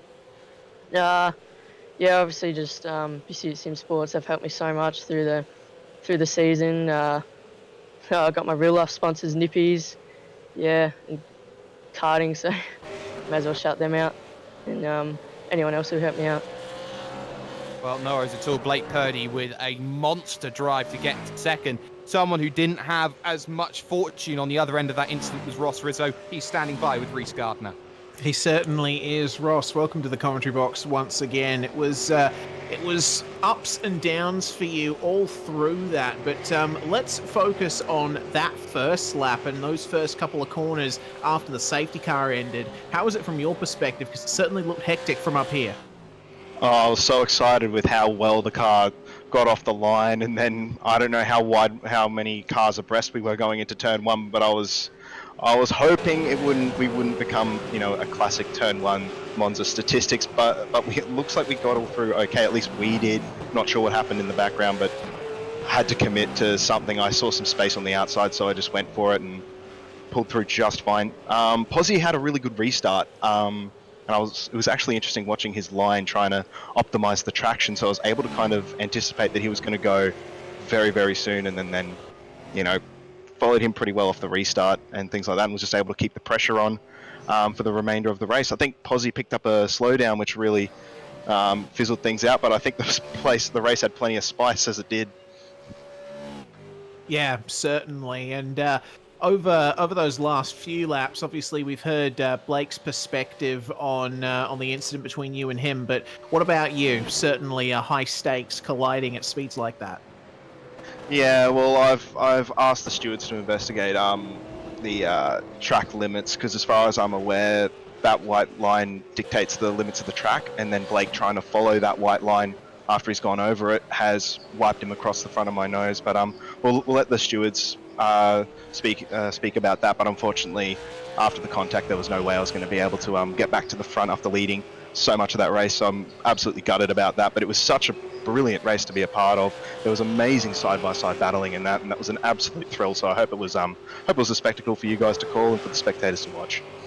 It absolutely was. Before we let you go, Ross, anyone you'd like to thank? So the boys at Trick Sim Sports, Trick Custom Fabrications, Knight Rider Designs, and Joel Real Timing, and of course you boys at SimSpeed and the iRacing Esports Network, and for Modem Simulation replays. Modem Simulation for our replays. Yes, indeed. Well, Sperry, that's two of the finishes from Super Split 2, Split 1 coming up very soon, but a lot to talk about coming out of that first race of the night. There certainly is, and someone else who we can talk about who's we just dragged out of conversation is Brenton O'Brien, team boss at Evolution Racing Team. Brenton, let's talk about your race first and foremost, because you got yourself into 7th position come the end of the race. You found yourself with some fantastic strategy to pit in very early, save the fuel, and get yourself over to the end. Just how important of a race was it for you, and more importantly, James Scott, who moves into the main event? Well, yeah, I was here actually talk on behalf of Scotty, but for me personally, look, 36th to 7th, took a gamble. Look, I was close to the end anyway at the started 36, got through some traffic with a bit of incidents, was 25th, thought what the hell, have a pit stop, saved ridiculously for the first 6 laps, clutched it so much, and then got myself a number that I thought I could drive on with, and away we went. So it was, it's way above what I would normally get around here, but why wouldn't I take it? And if anything, I got a nasty little shortcut at the end when Pozzi had his little spin in front of me at turn 1, or at the first chicane, and that might have cost me a couple, but yeah, shit, that's racing, isn't it? I'm not going to be unhappy. But as for James Scott, like, what a mature drive. He backed it up winning last year's Split 2 race here as well, and he's shown pace here all week. So what he did was really, really clever and really exceptional. Did a really good job. Apologise for the little bit of language that we heard there, but looking at now the challenge here of Monza, you've got Jared Filsell, who's won pretty much every time he's been here. Ethan Griggolt leads the championship. Ian Ford is being Mr. Consistency and Mr. Dependable. Just how important has this team come together in terms of the last 6 to 12 months, and not just talking about V8SCOPS, but as well as a fantastic result with your partnership with Apex when it came to racing at Watkins Glen yesterday? Well, starting off with Sebring way back when, we had a really strong result there in the C7 partnership with Apex Racing. Obviously last week during the Watkins 6 hour, we had an outright win in the C7 again. So yeah, as ERT, so a really strong result there. And then obviously last night with Kev Ellis Jr., so many years in the making for a World Championship win. And the whole team is just so stoked for him, what he did. So it was just magic. And yeah, look, did everything right, kept it balanced. And then obviously onto the V8 side of things, with V8 drivers are involved, Jared just really did such a controlling race in the Porsches last night for his first win as well. So look, the team's up and about, you know, momentum's great, and morale within the team's fantastic. And how do you convert that morale now into a result? It's 44 laps, there's 2 pit stops required. Just how important is that teamwork going to be in terms of making sure that qualifying works to the ERT standard? Well, there's so many cars out there, and you can try and be picky and try and get your spot with other teammates, but there's always going to be 1 or 2 cars that will get in between. So just play your cards straight, keep the car straight.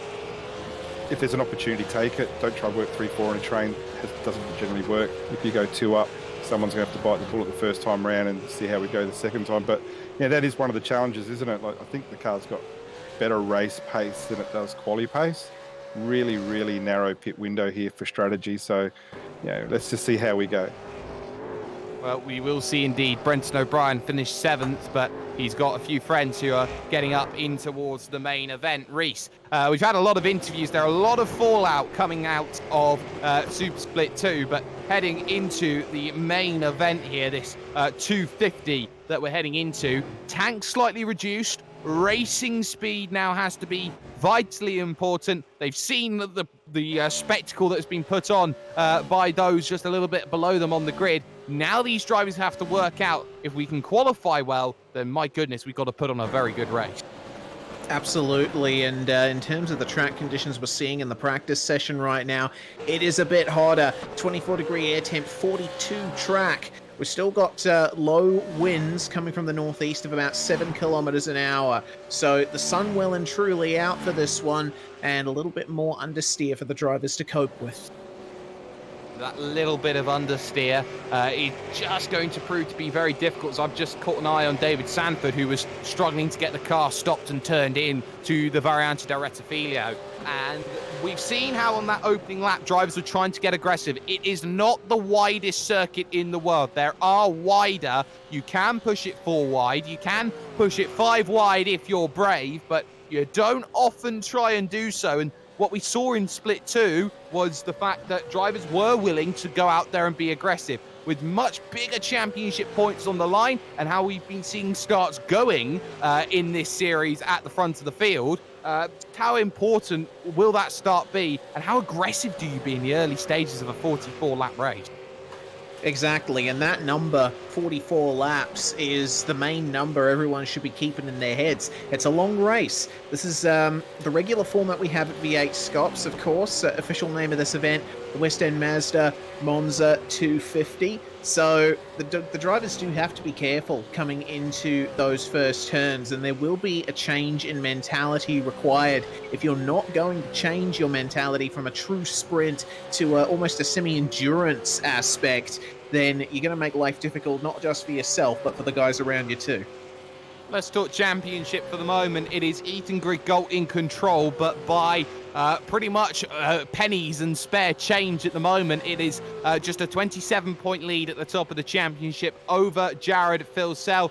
Third position at the moment is currently being held by Madison Down of Trans-Tasman Racing Colours. He's 72 points back off of the race lead. Ian Ford, Forzan El Nabi, who will be sitting out this race due to suspension. Jake Burton, Cooper Webster and Sean Kelly make the top 8 at the moment. Let's just talk about Forzan's suspension for the moment. He had a shocker in race 2 at Mosport, and he will now cost himself at least 450 points maximum here in this one, so he's going to have to use that as one of his drop rounds. But you got Griggolt, Filsell and Down, who have been the standouts once again on the back of last season to this one. But don't count out Ian Ford. Mr. Dependable, Mr. Consistency has kept himself in the championship, not by victories, but by solid finishes. Yeah, exactly. And he's making good on the promise that he's shown over the years in terms of strategy and being able to make a fuel tank work for him. We've seen that in his partnership with Ethan Griggolt as well. But now that ERT is in its new era with Jared Filsell and the Apex guys coming on board, the likes of Ian Ford definitely want to keep an eye out for them. We saw at Sebring, the likes of the Eggman, Filsell and Madison Down, they grab the headlines. They're the ones who get into the big battles. But Ian Ford, he's the one who stays in the background, picks them off when people aren't looking, and then eventually shows himself at the end in a prime position. So I'm looking forward to seeing what he can do here. Ian Ford very much goes to the Alexander Thebes School of Driving. Make sure you make overtakes when nobody is watching. But Jared Filsell currently holds control in his practice session. It's then Griggolt, Burton, Down and Ford, so effectively a top 5 that you would expect. Looking down a little bit further, Andrew Gilliam again is having a very, very good practice session, as is Griffin Gardner, surprisingly, in the TTL Esports car.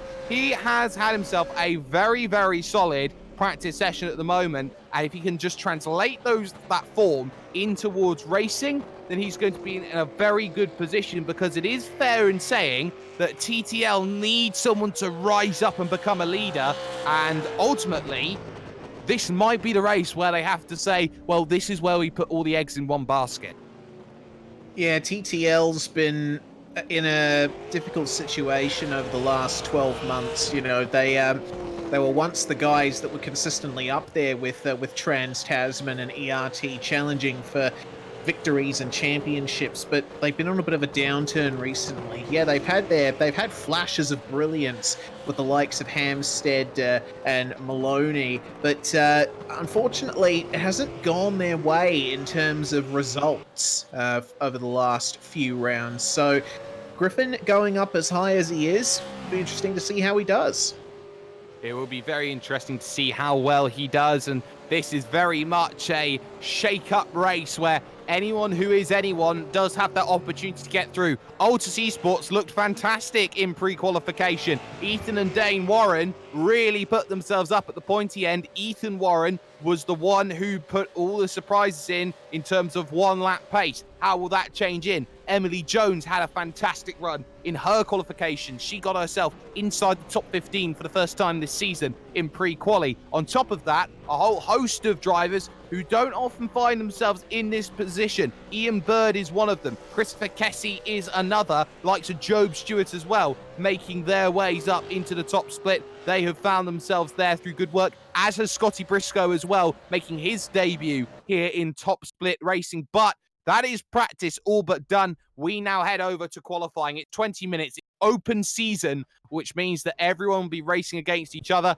Only way that you're going to be able to pick up a big victory is if you can get your laps in early, especially in these hot and clear conditions that we've got at the moment. That makes all the difference. Daniel Williams will be the first out, set some lap times. Brett Loxton will be there as well. And you got Sean Kelly, Marlon McMullen, Madison Down, Jordan Ross, and Ethan Griggolt. So the who's who towards the front of the field. That's exactly right. And Williams and Loxton up the front.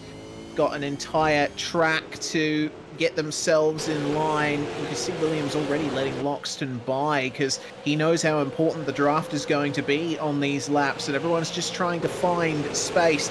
Everyone tends to go out at the same time in these qualifying sessions, and it's a long track here at Monza, so hopefully everyone finds plenty of room. It's a long track, but it is also a frighteningly quick track as well, if you're not too careful. A couple of side-by-sides as Ian Ford gets away past Jake Burton, so that'll be interesting to see how the draft plays out in that factor. Dane Warren's just on the rear of that. He's got Corey Preston just in front of him. So at the moment, Brett Loxton's the one who puts himself at a disadvantage. He found himself second when it came to qualifying at Montreal. He managed to have a fantastic run there. Since then, everything has just petered off and gone downhill since. And maybe, just maybe, he needs to just align his focuses and see where he just needs to place everything in his toolbox. But this is qualifying. Anything can happen. The first lap is the most important, the biggest one-lap specialist of them all, who has more pole positions over the last 24 months than anybody else, Jared Filsell. Keep an eye out on him. But the first lap will start to happen then from Brett Loxton. Reese, take us on a full flying lap at Autodromo Nazionale Monza. Yes, indeed, with Brett Loxton here. Across the start-finish line, the historic start-finish line, and the car is reaching a fantastic amount of speed on the way up to turn 1 here, just touching 280 kilometers an hour before you hit the brakes for turn 1. Take as much of this curb as you dare. Don't want to get a slowdown. Ride the anti-cut nicely through the second part of turn 1. Over the curb, nice traction in second gear, up through third, fourth, fifth, up the way to Curva Grande. Used to be one of the most significant corners on the circuit, but now it is a curved acceleration zone in most cars. Not so in these V8 touring cars. Fantastic amount of car control required. Variante della Roggia riding the curbs once again. Set up the car suspension nicely to deal with those bumps. Has the Zuva Racing guys. And then up to Lesmos 1 and 2. This one tightens up towards the exit. You got to be careful and use all of the AstroTurf there. Slightly slippery for Brett Loxton. And then back down into third gear. Smooth out onto the throttle on the run up to Ascari.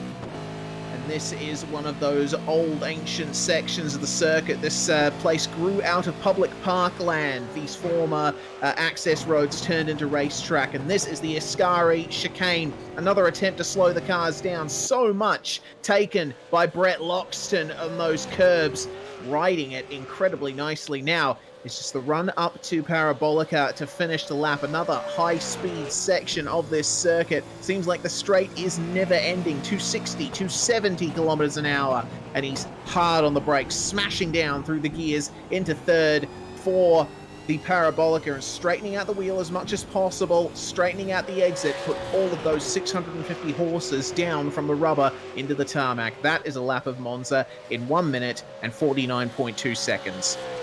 It is, as Daniel Williams goes slightly slower. McMullen only third. Madison down, 48.6, holds control. Grid Gold, 48.2, takes control, and he pips Filsell by 0.5 of a second. Championship leader asserts his dominance when it came to qualifying. A lot of drivers coming in. Brady Myers was not happy with his lap. What can other drivers look to do? Michael Cracknell, 49.3. That's only good for 12th position at the moment. Hobbo, 88 in 10th. Josh Muggleton is in 8th. Jordan Ross now in 9th. James Scott, Split 2 winner, up to 11th position in qualifying. Griffin Gardner goes 6th at the moment. These are some good times that are coming in from drivers that you wouldn't normally expect here to make those great times.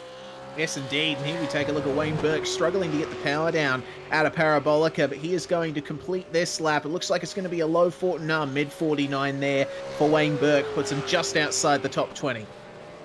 Just does, and that's going to be a tough position to fight with for Wayne Burke, because he's got Kyle Stokes just in front there on row 11 as things stands at the moment. Your top 10, Greg Galt, Filsell, Burton, Ford down. Then it's Gardner, Coxhead, Webster, Muggleton and Jordan Ross. They actually scratched that. Andrew Gilliam has just gone 10th. Talk about Chris Coxhead, though, in 7th position. We were talking about drivers to step up for TTL. Chris Coxhead, very much one of the candidates.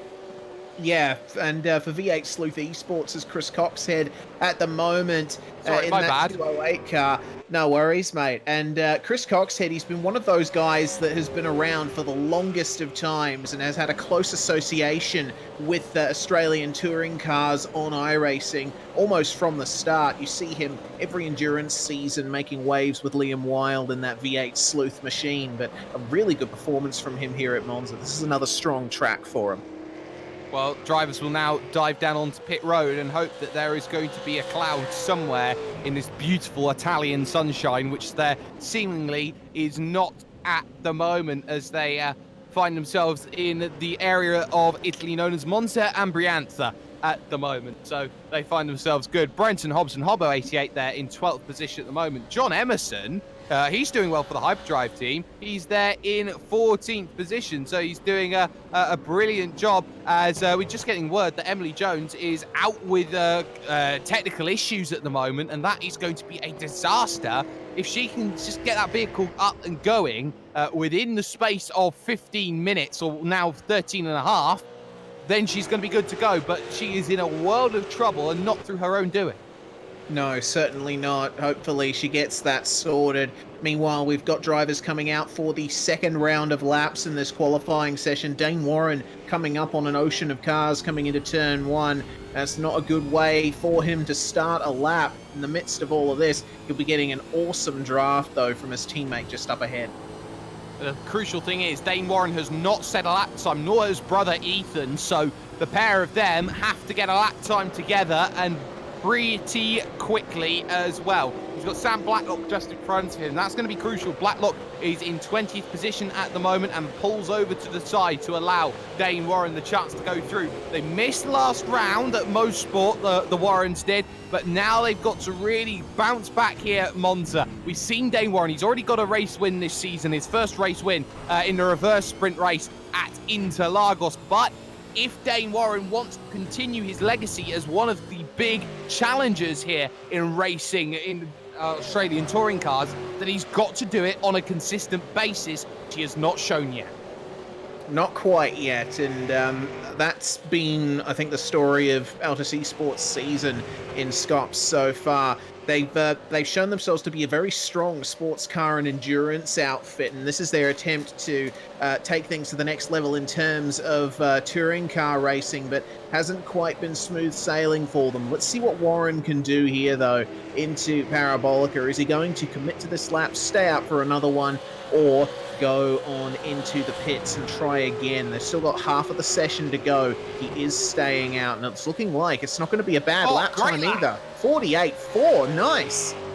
Oh, that's fourth position. That's the second row, and Dane Warren puts a cat amongst the pigeons as he gets the lap in at a time where not many people thought that you could get a good lap time in. That track is rubbering up and making the track surface even hotter. That's part of iRacing's dynamic track system, as we keep an eye on Jordan Ross at the moment here, who finds himself in 12th position right now. 148.9 he's got at the moment. He's 7/10 off pole position. He needs to find himself 4 thousandths to jump Andrew Gilliam. Indeed he does, and coming through these slower sections of the track, you could see that the ERT machines weren't as strong as Trick, for example, in Super Split 2. So we'll see how they've got their cars set up in these slower sections of the track. You've got to be careful over that exit curb from the Lesmos. There's a lot of bumps in there that will unsettle the car. Tempting to use all of that area, but the track does bite back. So just over 1:10 on the entry to Ascari, and it's looking fairly smooth here for Jordan Ross. You have to be smooth in conditions like this, especially through those corners. You do not want to put a wheel off in the grass. It looks like he is abandoning this one, though. Emily Jones has finally got back out on track, so her issues have been sorted, but she's lost half of the qualifying session, very similar to Sebastian Vettel when it came to Q2 and effectively Q3 as well when it came to Austria's qualifying. Jackson Susan Harlow as well. Keep an eye on him. He's got a pretty big amount of hype and buzz around him, but qualifying hasn't proven it here. He's a second off the pace. He's in 22nd position at the moment, with Thomas McMillan just behind him trying to set a lap time. So that's all changed. Sam Blacklock, though, talking of all change, goes 11. Talking of more change, championship contender, two-time champion, 148.1. Welcome to pole. Yep, Jared Philsell on to position 1 with a 48.12. Excellent performance there in the middle of the session from Philsell. Well, ERT 1-2 certainly won't be unhappy with that, but I don't know if Ethan Griggold is going to want that. Let's have a look at John Emerson as he goes into the pits. Emerson's session has gone fairly well, I think, for a guy who has not gotten out a huge amount. He's in 18th at the moment. Chris Coxhead, meanwhile, still holding it down in position 9. Great performance. Talking of great performances, Kurt Stenberg is in 15th position. Stenny is having a very solid run at the moment when it comes to this session. Eyes, though, to Ethan Griggold. He did a 48.3 that last time by, and I think he'll have to abandon lap as he gets a little held up by Sean Kelly coming out of the second Lesmo corner. So these drivers know that half the time's gone. There is still pace in this track, and they are trying to extract it as much as they possibly can. Ian Ford looking to come out and get another lap under the belt. But Reese, you have to say at this moment, you probably need a friend if you want to keep pushing forward when it comes to this sort of race. Yeah, at a track like Monza, draft is worth so much of one lap pace here, and if you don't have someone who's willing to cooperate with you and give you that draft, then you are not going to be able to do laps to a good standard. Let's see if Dane Warren can back up that fantastic lap that's put him in 4th in the running so far. On board with this dashboard cam. I love this view. It'll show you exactly what the drivers are dealing with around this circuit, Sperry. It certainly will, and Dane Warren needs to find himself just over half a tenth of a second to get past Jake Burton in 3rd position. The privateer in the number 33 car has had himself a very, very solid run at the moment in qualifying. He'll be happy with that. He's got Jordan Ross just ahead as well, so we'll be certainly able to pick up a run as he looks to start his lap. Also keep an eye on Emily Jones. She's on her lap. She was top 15 when it came to pre-qualification. She's now heading herself towards the Parabolica, the final corner, out on track. So on the brakes into that final corner she comes along, just a little bit wide, taking that elongated line. In front is Andrew Fraser, who's currently 32nd on a 49.5, but runs very wide off the final corner. That should be a mistake and a lap invalidation. But across the line, 150.4, the track has heated up for Emily Jones. Had no draft as well. She is bottom of the pile in 39th. Yes, indeed. And just before we cut away to take a look at Jones, I saw Dane Warren take an enormous amount of curb in Della Roggia, which usually would be grounds for a slowdown penalty, an automated one. So I don't know how he's managed to cope with that. Looks like he's still really committing to this lap, so he must have just gotten away with it. Oh, huge slide coming out of that corner of Ascari, and just like that, Dane Warren's lap is looking scruffy and probably isn't going to find anything. Cooper Webster is up to 7th position as well in qualifying. He's got a great time, and he's 3,000ths quicker than Griffin Gardner, the leading TTL esports car. Thomas McMillan finds himself in 11th position now, as it is very much all changed. Dane Warren dives down to pit road. He cannot go quicker at the moment. 6th, though, is the time remaining. 6 minutes. Across the line goes Andrew Gilliam. He does not set a time. He goes to start a flying lap. Yes, indeed. And we'll also take a look at Jordan Ross too, currently sitting in 14th. This is one of those guys that was one to watch last year, was in Synergy Sim Racing colours, and now he's joined up with Evolution Racing Team. Shows an awful lot of one-lap pace, does Mr. Ross. And looks like it's going to be part of the course here with ERT. He's just coming into the end of the lap, but abandoning that one. Now we come out for the final run. Here comes Jake Burton looking to push to the line, 148.3, and he does himself a nothing as he looks to start a lap once again. So couldn't find anything. Brett Loxton looking to start a flying lap as well, as a lot of drivers now need to find something. Can Phil Sell improve himself in terms of his time. He crosses the line, and he will go on to start his flying lap now. This is where you get to the last chance saloon. How many guns got through? As Ian Ford, keep an eye on this. He had a lot of draft to work with over the course of this lap. So what can the 15 do? He needs 200ths of a second, and as he looks to cross the line, will he find any more pace? 1:48.440 his last. This time 1:48.5, and that's not good enough. No, but still, he remains on the verge of the top 5, which is a good result for him. He has time to set one more out lap and hot lap, as does everyone in the session at the moment. Make sure that you get out there, get your times in, but it's going to be more and more difficult because that track is heating up more and more. It's gained a degree since we started the session. Makes life a little bit tougher. Someone like Madison Down, for example, will be fighting on the back foot. 48.6. JSH, Jackson Susan Harlow, moves up into 8th position in qualifying, a 1,000th short of Cooper Webster. That was needed. That is a full 6 rows jump. Excellent job there from JSH to get that done. Here's Madison Down drafting with Jake Burton. Madison in 6th place, and Burton lets him go there. So Down needs a grand total of 2 and a bit tenths if he wants to vault Warren and Ford ahead of him in the standings. Let's see what he can do here. 6th place is what this champion currently occupies. A 48.6 for his second lap. And yeah, but it's not going to be an improvement, unfortunately.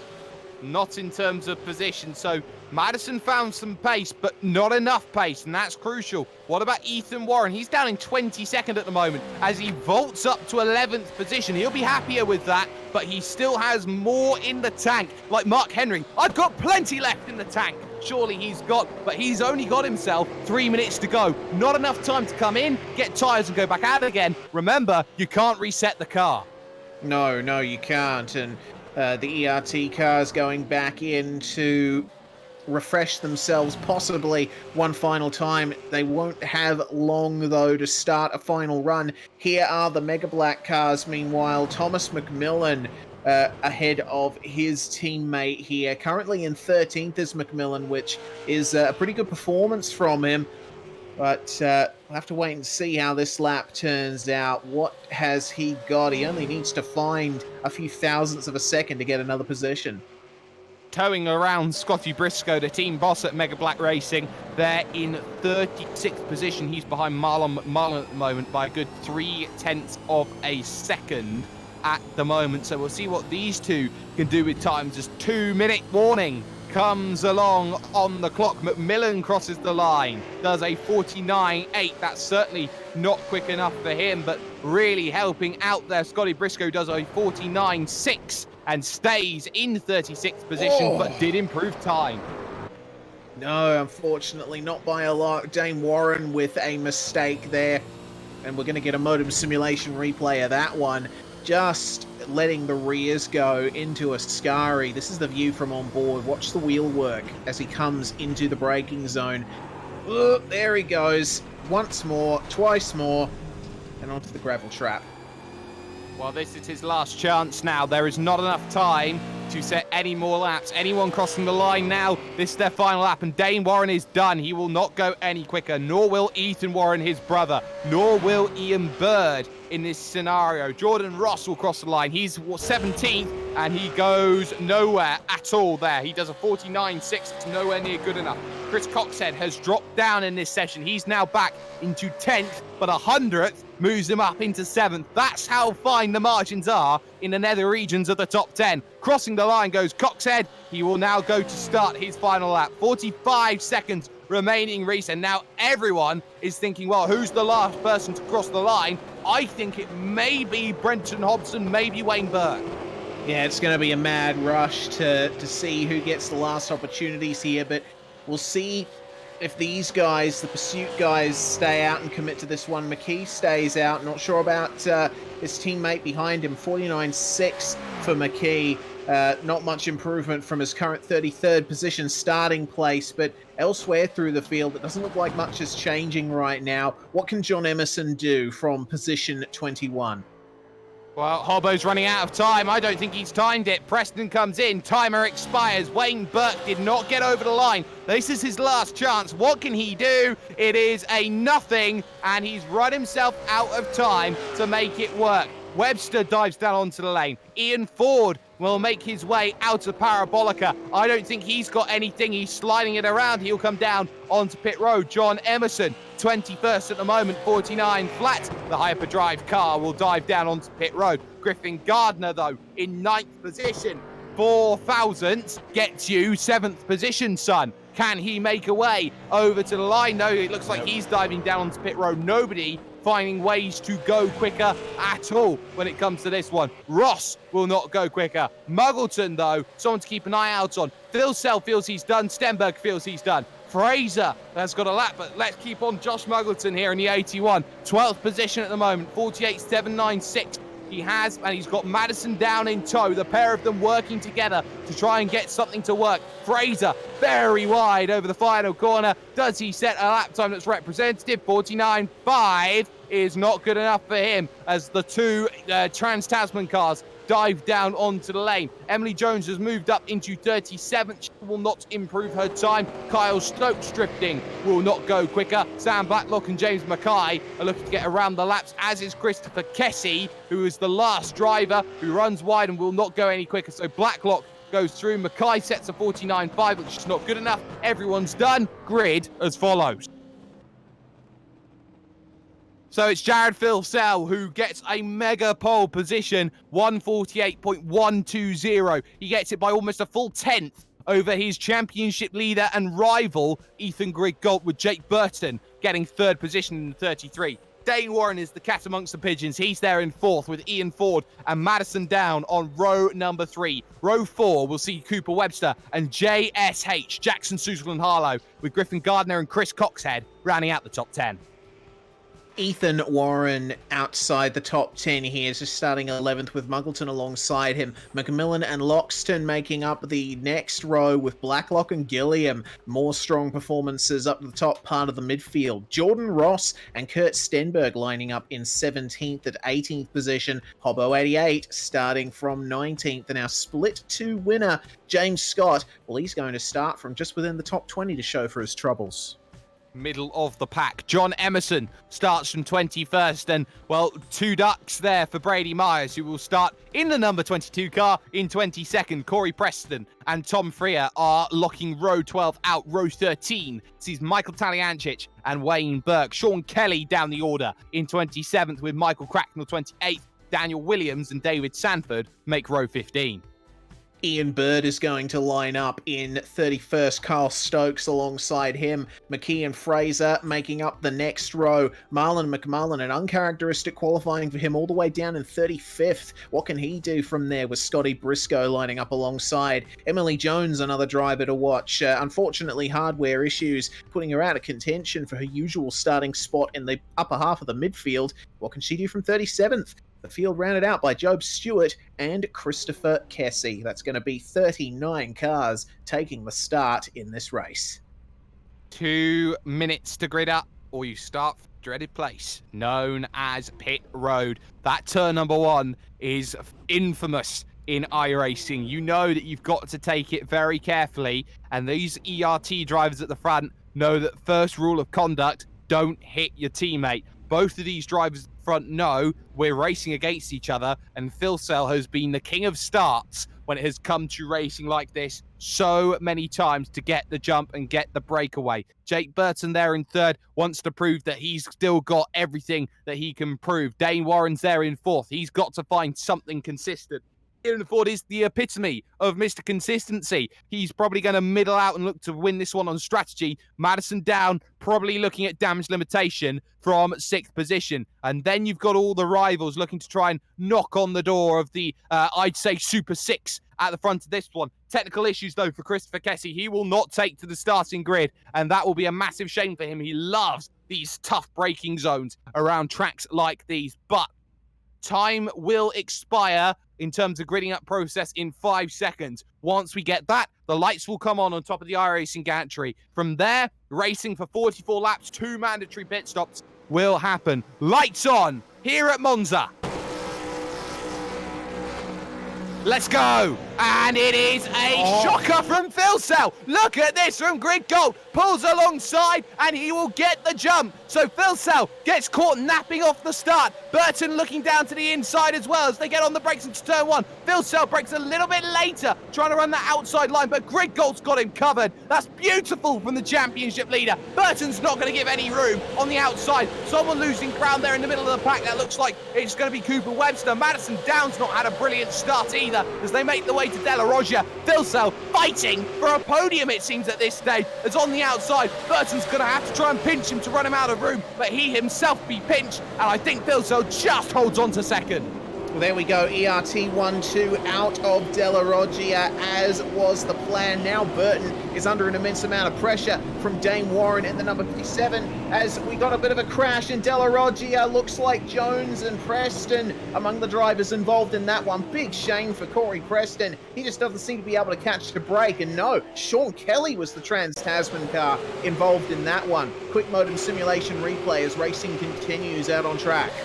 Well, there was the incident, and Sean Kelly and Corey Preston finding themselves together, and well, it seems that Corey Preston still can't find a break as he gets involved in another incident. I haven't seen the incident. I can't apportion blame either side. Look at Dane Warren trying to get out of Ascari here. He's going to try and make the move to the outside of Parabolica. That's a tough place to do it, and he backs out of it with a slowdown penalty. And there's for your troubles. A whole slew of vehicles going by. Brother Ethan goes through, so that's the top 10 gone as he now makes his way into the final corner. Dive from a little bit further back as Josh Muggleton will look to make his way through on Chris Coxhead. Coxhead's got the run out to the exit.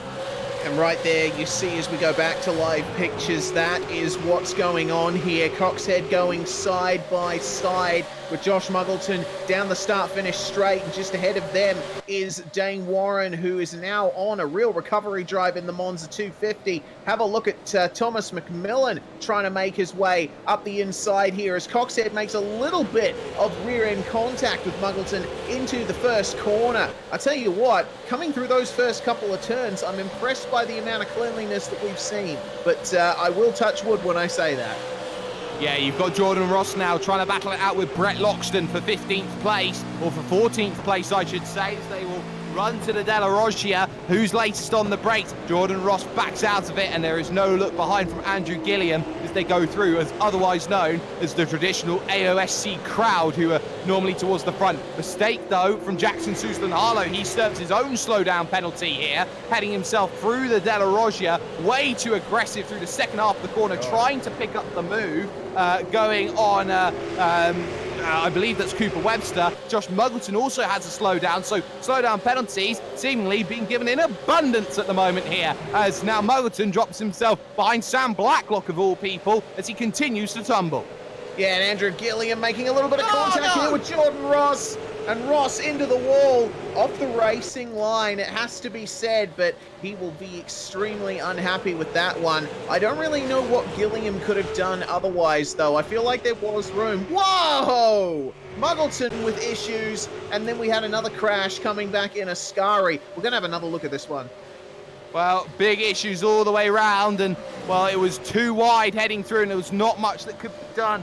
Otherwise, there, Jordan Ross's issue in the background, and bang, he goes into the side. He doesn't travel very far, but Muggleton trying to get out of the way, and he's on that inside line. He just clips the curb. He gets up on two wheels, and there's lack of grip, and he can't get the car to come back down. Just like that, Muggleton's around, and his race effectively now is catch up for a very, very long time. Gap at the front, though, just 0.3 of a second. Phil Sell looking to fight back against Ethan Grigalt as they head their way to the Della Roggia, and Blacklock around, Sperry. That is at the first corner. Unfortunately, it looks like a couple of cars got into the back of him. We're going to another replay now. See what happened here. This is the view from on board with Andrew Gilliam. And remember, he was already having issues. More trouble, Gardner. That's huge. More what trouble, Griffin? Well, he's just gone off at the Della Roggia. He was coming through the corner, and bang, bit of contact there with Dane Warren as they head through. Yeah, Warren was very deep on the brakes. I would also have to say that it was a slow entry as well from Griffin Gardner. A lot of difference in terms of pace. Dane Warren had to go on, but Griffin Gardner gets turned, and I'm not sure how the stewards are going to rule that one. Yeah, that was interesting. We'll have to leave it to them, though, because the leaders are together coming into Ascari. These two ERT boys, these are the drivers running 1 and 2 in the championship right now. So it is in their best interests to stay out of each other's way as much as possible here. Meanwhile, a drive-through penalty for Tom Freer for an earlier incident. That's a shame. It's the incident with Corey Preston and Sean Kelly, so that will be the one that is going to hurt for the hyperdrive driver. So we'll see what happens there. But Phil Sell now needing to use the draft properly because Jake Burton is still within a range, 0.8 of a second the range, but the gap was under 0.2 of a second. Does he look down the inside at turn number 1? He had the chance to lunge, but he's going to play the fuel game here. He's going to sit and wait and make sure that he knows what's going to happen right now, as everyone just has to be a little bit careful now because Burton, Ford and Down are on the 5-car train, but a safety car derails everything. Oh, well, derailing, definitely the descriptive word there. I cannot imagine what that safety car is even for. It's for Tom Freer, of all people. He just got a penalty, and he finds himself in the wall on the back stretch. So Tom Freer's day is done, as everyone will breeze on by. So Tom Freer, I'm sorry, sir, but that is day done. Yeah, it is, and it happened through Ascari. Freer looks like he just had an issue getting off the track, and then the lack of pace. The cars behind him weren't prepared for that, and around he went, straight into the wall, and that's resulted in heavy damage for quite a few campaigners there.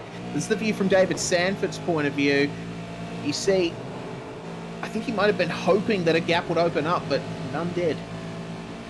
No gap at all, managing to find itself, and just like that, the racing, well, it comes grinding to a halt. So for Ethan Grigalt, who was under pressure, he can put and chalk 3 laps down into his book, and he knows that those 3 laps are going to be massively vital here, especially when you've got 2 pit stops required, and seeing as drivers could go 17 laps on a tank of fuel in split 2, they're probably looking at 15, 16 laps, and it's more likely 16 laps now for this opening stint. So this is going to be a tough little challenge here for Greg Gold, because he knows that he's a master fuel saver, but he's got the ultimate driver behind him, Australia's Phenom Sim Racer. Yes, indeed, and Phil Sell, a race winner in the Porsche Esports Super Cup overnight. Congratulations to him. We'll have to take a look at how the race plays out for these guys. Safety car at the end of the pit lane and just waiting to be come out. Of course, Simon Mazzomo doing the duties once again today. He's already brought the car out for one outing in Super Split 2. Now it's Split 1's turn. We see drivers going into the pits already.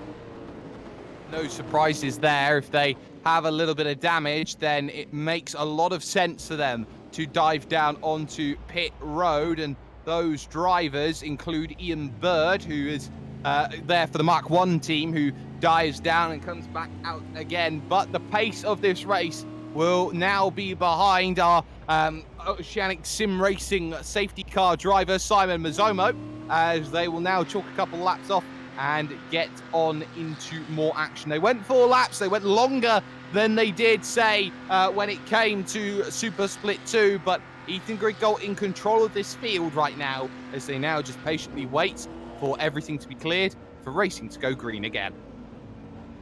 Yeah, it's much slower than most people are accustomed to driving at Monza, just over 80 kilometers an hour around this place. It makes it feel like a long stretch of abandoned highway, this ancient racetrack. And in terms of the relative ages of racetracks, you could say it is ancient.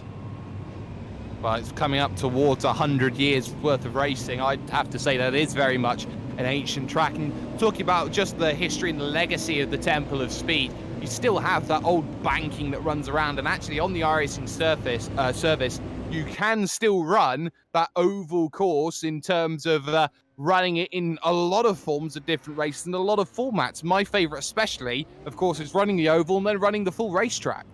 Yes, indeed. A lot of configurations available in iRacing, most of which you aren't allowed or able to in real life now due to quality of track surface deteriorating and laws and rules and stuff like that. No such things exist in sim racing, so iRacing's resurrected the old banked Monza oval, and you can drive around this place more or less the way they did in the 60s. Very much can do, and we saw how in the 60s that produced some fantastic racing, but for the time being anyway, these drivers know that they've got to race at the best of their ability. Top 10 rundown then. Ethan Grigol in control. He took the lead off the start from Jared Filsell. Jake Burton has gone nowhere in third position. Up one position for both Ian Ford and Madison Down. Ethan Warren has gained 5. He's up into 6th position. Jackson Suzlin-Harlow, JSH, is in 7th, with Thomas McMillan up 5 of his own in 8th. Cooper Webster's dropped 2 positions to 9th. Chris Coxhead has gone absolutely nowhere with his start in 10th position. Some of the biggest gainers in your field. Brady Myers is up 8. Wayne Burke has gained 10 positions. Dean O'Brien has gained 20. Emily Jones is up 15. James Mackay is up 12. And that shows you there is a lot to play for here. A lot of drivers getting positions early. Yeah, and that's going to pay dividends for them later on, especially if they can take a chance early on, get a short first run in and lengthen this middle run, because I reckon depending on who you come out behind, having a long middle run is going to help you towards the end, because it's all about making sure that you can get those consistent lap times in and you're saving a bit more fuel so you don't have to spend as much time in the pits for your final stop. Can see how much fuel they're trying to save. Simon Mazzomo's doing a very healthy 92 kilometers an hour here on the stretch, but Ethan Grigol is very much lifting and coasting down the majority of this straight, and that's going to play into everyone's hands because everyone is forced to run at a similar pace. The only thing I'm concerned about is if this field stacks up and by this very heavy fuel saving going on, that an incident happened. Yeah, and that's something that the drivers have to be aware of. It's the easy thing to do, to fall straight into that fuel-saving rhythm of put it in 6th and then put the clutch pedal in and just wait for the next corner to come up. But in the middle of a very big field like this, that can cause issues. So we'll have to keep an eye out, especially through the Lesmo to Ascari section. I think that's going to be an issue. Certainly will be an issue, but the pace car will come in at the end of this lap. We're just getting word from Michael Korolev and Simon Black, our chief stewards, here for V8SCOPS. The pace car will come in this lap, and we will go back. Green flag action at the end of lap 6, start of lap 7 here of 44. And these drivers know they've got about 10 laps in the tank before they have to come in and they have to make a pit stop. A second caution, though, would certainly change the strategy game of this one. This probably leans it in to be a little bit more easier at this stage, you'd have to say, Reese, but you need to have maybe 6 laps of running around at pit lane limiter speeds in order to try and save enough fuel to maybe get yourself a little bit further. Yeah, and that's why the lift and coast is so important when you're actually at racing speed, because you can really save a ton of fuel using that tactic. So I guess some drivers will be hoping for another safety car. I think the rest of us will definitely not be hoping for another appearance of that OSR Porsche safety car, lovely though it does look. This is about the point where Mazzomo is going to start pulling away and let the field go. And Ethan Grigol will assume control of that field. Thousands of horsepower rumbling over that tarmac right now. They certainly are, and well, the question becomes, at what point does Ethan Grigol jam down the throttle and try and break away with a gap Filsell clearly could catch in the draft? The question becomes, how good is Grigol in the draft if Jared Filsell finds a way by? There is a pit stop window coming. That's going to be a big game changer when it comes to the way that this one runs, but you got Burton, Ford and Down who are very happy to pounce, as and when the time arises. Ethan Warren wants to mix it in. JSH has something to prove, especially when you've got a lot of teams in certain series who are looking and going, well, we might want someone like JSH to be in our team. So now is the best place to showcase your portfolio as Simon Mazzomo dives down onto pit road as pace car operator. Now the field is fully in control by Ethan Griggolt, and he can go at any point that he wants between now and Parabolica as he just waits for it, and enters the final corner. And in fact goes just before Parabolica, maybe catching Phil Sells slightly out there as he gains himself a few tenths of a second. I don't think anyone expects him to wait, maybe not as long as that, to make the go-ahead, but does Phil Sells have the run heading to turn number one? Seems nobody has been caught awake by that one, and they all run single file as we are back to green flag running here at Monza. Phil Sells within 2 car lengths, not going to be able to close that one down as they get on the brakes into the Rettifilio for the first time, and they all check it back up with the concertina effect that happens through this section. But mistake from Phil Sells. Here comes Ian Ford, who was half thinking about getting past one driver being Jake Burton, and he's not quite able to as they head to Della Roggia. Not just quite, but tell you what, the battle is very close through there. Griggolt with a very good gap, has to be said, and Phil Sells will have to try and get back in touch with his teammate there, but the likes of Burton, Ford, Down, Warren, and JSH, all of these guys chomping at the bit, fighting each other just as much as the track in front of them right now. Yeah? It's James Mackay who's gone around. He's had contact with one of the Trans-Tasman cars. That one is Emily Jones, and Jones just getting in on the inside, just not able to leave enough room there. It's very difficult to go too wide, and Jones with the contact, and round went James Mackay. So Emily is going to have a lot of work then to get back through this field. But at the moment, it's Griggolt who has pulled an absolute worldie of a gap then in the opening stages. Phil Sells got a lot of work to do to get back in range of the championship leader. Wide in the background goes JSH as he looks to try and break away from Thomas McMillan in 9th position, who he himself is holding off Webster and Coxhead, as now Dane Warren looks to battle it out and get a pass. Maybe the best there is, maybe the best there was, maybe the best there ever will be. Brett Loxton, and move complete. Yeah, that's what Warren is going to need. You know, that safety car was a blessing in disguise for him, because remember, he did get that slowdown and losing a bunch of positions as a result. So this is Dane Warren resetting his race and seeing if he can make something of these last 38 or so laps. Back down into turn 1 for the 8th time for our leaders. You can tell that the ERT machines have both started to pull away once again. Definitely got the best setup car for this situation. Burton and Ford now heading the train.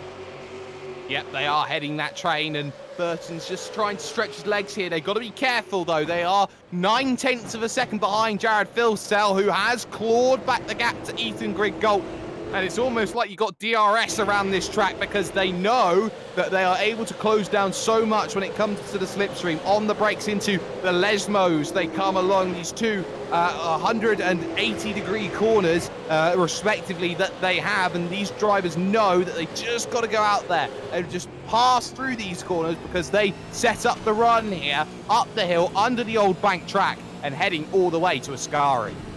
Yep, and we see the view of that section from Dane Warren's perspective versus Chris Coxhead, who is still doing a sterling job there in the top 10. You see Warren there, not quite confident enough to try and make a move just yet. In the middle of that Zuva Racing sandwich is the Altus driver, and he's going to have to wait another couple of corners to make a move. Meanwhile, up the front, Phil Sell right back in contact with Ethan Griggolt here. He's made that gap up beautifully.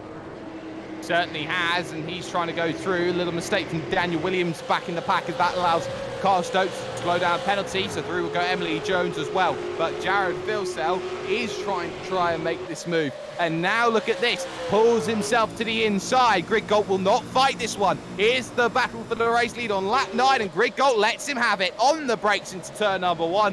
No need to fight this one just yet. I'll peg you back on the strategy later. Jared Philsell leads at Monza, as he has done all his career. He certainly does, and we've got Dane Warren into the pits now for some reason. maybe a drive-through. He has not gone into his pit box. I'm not quite sure what's going on there. Oh, Ian Ford just runs slightly wide through Curva Grande as we look to see clarification on that as they make their way into the Della Roggia at the moment. So they're all having their own little battles at the moment, and they're running line astern out on track just for the time being. Marlon McMullen in his own scrap here in 24th position. He's got Scotty Briscoe just behind. As well as that, there is Michael Cracknell in the train that includes Jordan Ross way down the field. Taliancic, Muggleton, Fraser and Sanford. And I think Ross and Muggleton are going to have to work together to pull themselves back in this race. Yeah, they certainly will, because there's not much that anyone else can do at the moment versus these front guys. They're pounding away at it and doing a bloody good job too.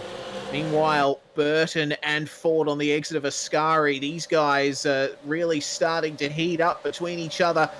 And Burton, 49.2 on the last lap. Another 49.2 for Ian Ford as well.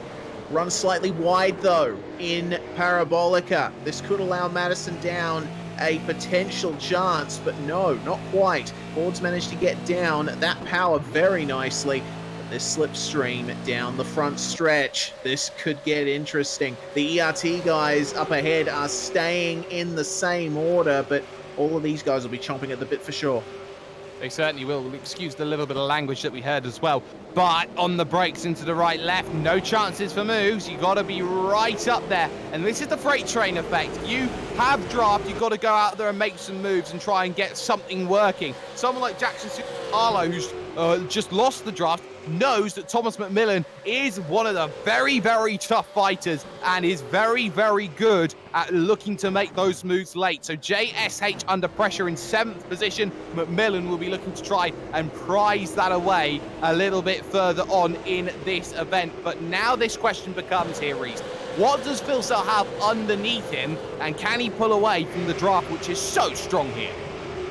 Can he pull away indeed? That is the question. Well, Greg Galt seems perfectly happy to stay behind him for now. I mean, he's getting all of the fuel saving he could possibly get now, is Ethan behind Jared at the moment. So actually, he's even pulling out of the draft slightly. I'm not quite sure what the go is there. But I don't think Phil Sell's in much trouble at the moment. He does need to be careful as the laps tick down, though. They are on lap 10 of 44. Once you start getting into the 20s and 30s, that's when he needs to start looking over his shoulder. Very much so. That first pit stop window is starting to just creep up on a few drivers here and there, so they've got to be a little bit wary of what can happen against Thomas McMillan, though. He's within a couple of tenths of a second here of JSH as they look to try and make that move towards turn number 1, and the Rettifilio once again the start of lap 11 here of this race, but not able to close much. But here's Ian Ford, though. This is for the podium now. Down the inside he will look here of Jake Burton, who will try and run deep on the brakes, but such superior overspeed. Ford, is he able to slow it up? Yes, he can. And now it is a three-peat. And, well, get Sia and the Chandelier playing, because it's 1, 2, 3, and drink. ERT are in control. Very well executed move by Ford as well. That was clean, and Burton gave him the room that he needed. Good stuff all round. But yes, ERT 1, 2, 3. This is a situation where they certainly couldn't be happier. Certainly couldn't indeed. And, well, now you got to start thinking about this one. This is the Brenton O'Brien happiness moment that he will be having as team boss. Burton, Madison down there in 5th position. Ethan Warren is very happy sitting there in 6th. Cooper Webster, though, under pressure for 9th in the ERT car. He's got Brett Loxton and Chris Coxhead both looking to try and make a move on the brakes. Into the right-hander they go. No dice just yet, but Loxton just trying to use that draft and maybe have an opportunity at Parabolica, and if not, then maybe he can look a little bit earlier here when it comes to the left-hander of Ascari. He's not close enough, but he's just getting in the mirrors there, trying to afflict young Cooper with any sort of disadvantage as much as possible.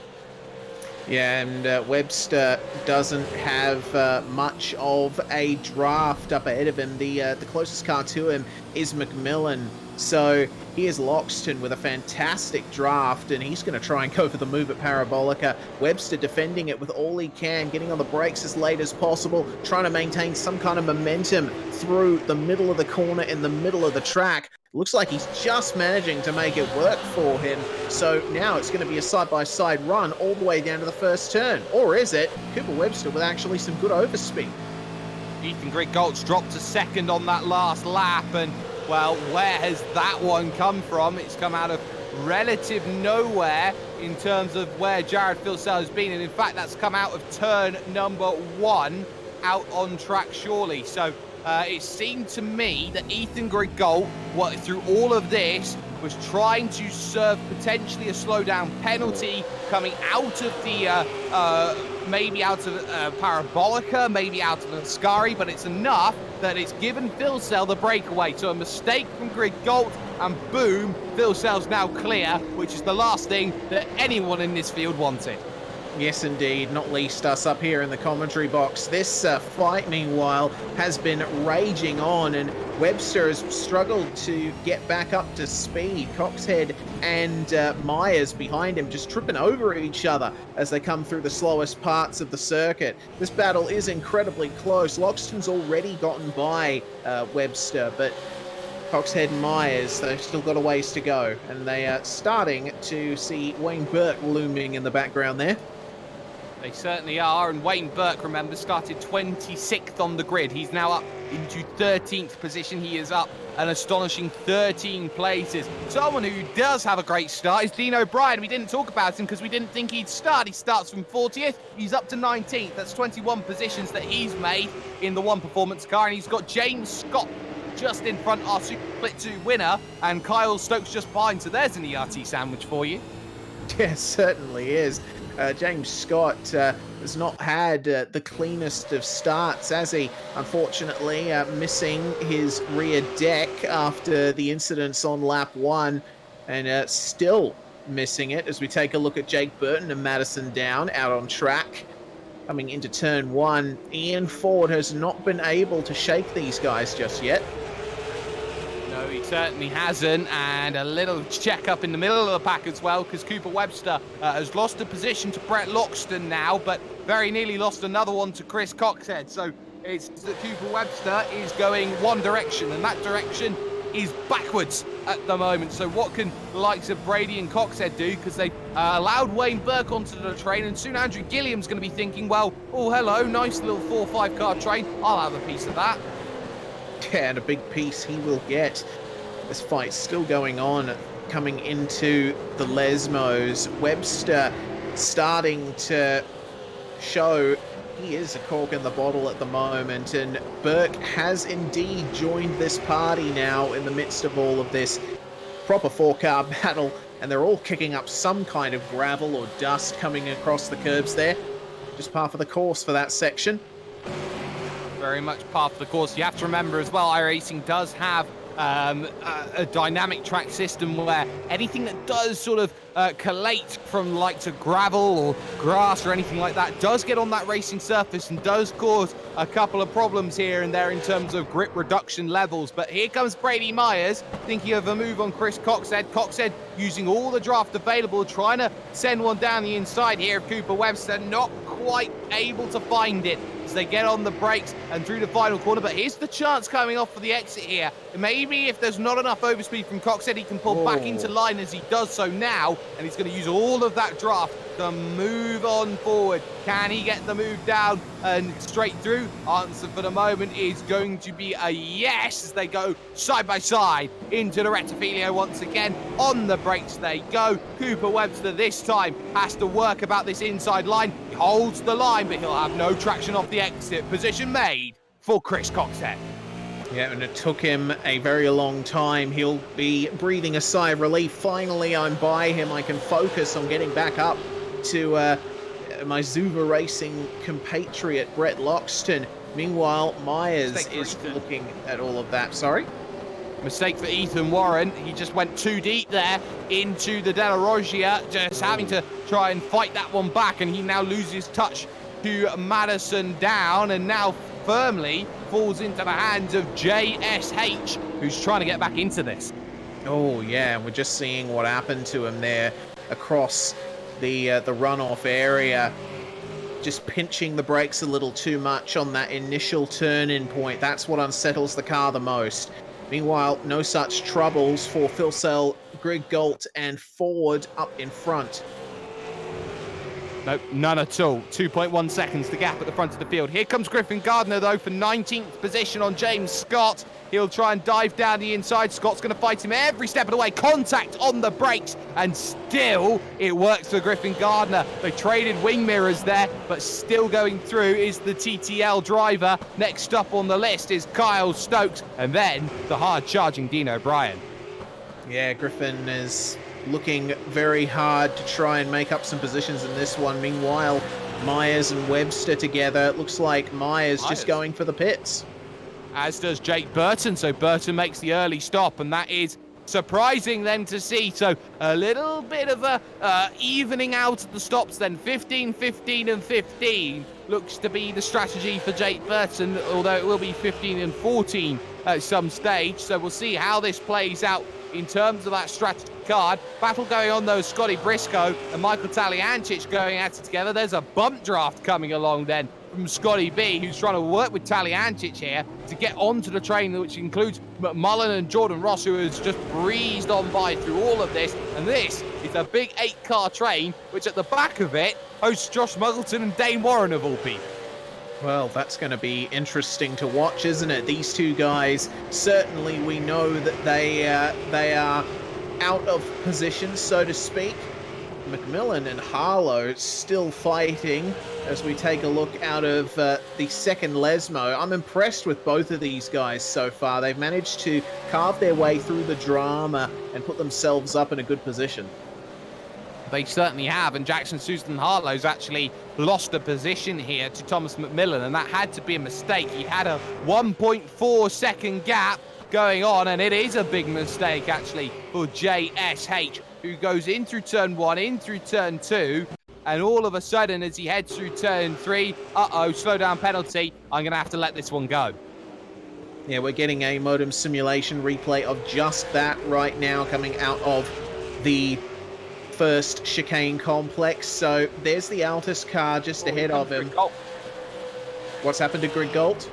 Well, he's come in for his stop along with Ford, Down, Warren, McMillan, Susan Harlow, Loxton, Coxhead, Webster. Jared Filsell's all on his own here. He's got a lap longer than everybody else in the field except Griffin Gardner, who will now inherit second. Well, now, this is interesting, because Phil Sell being out there on his own, it doesn't seem to have troubled him that much once he assumed the lead. Here's the view from the exit of the pit lane. You watch all the cars streaming on by, but an awful lot of emptiness in the pit lane right now. The question will be, where does Jake Burton come out in all of this? He's heading through the final corner as Emily Jones dives down onto lane. Drivers will now finally get on the binders and get out of pit road. And of course, it will be Ethan Grigott who does well. Ian Ford loses a position. Burton, though, is going to try and jump them all. Burton jumps them all in the stop, or does he? On the brakes they go into turn number 1, and he chops the nose and gets the position. Burton with a successful undercut.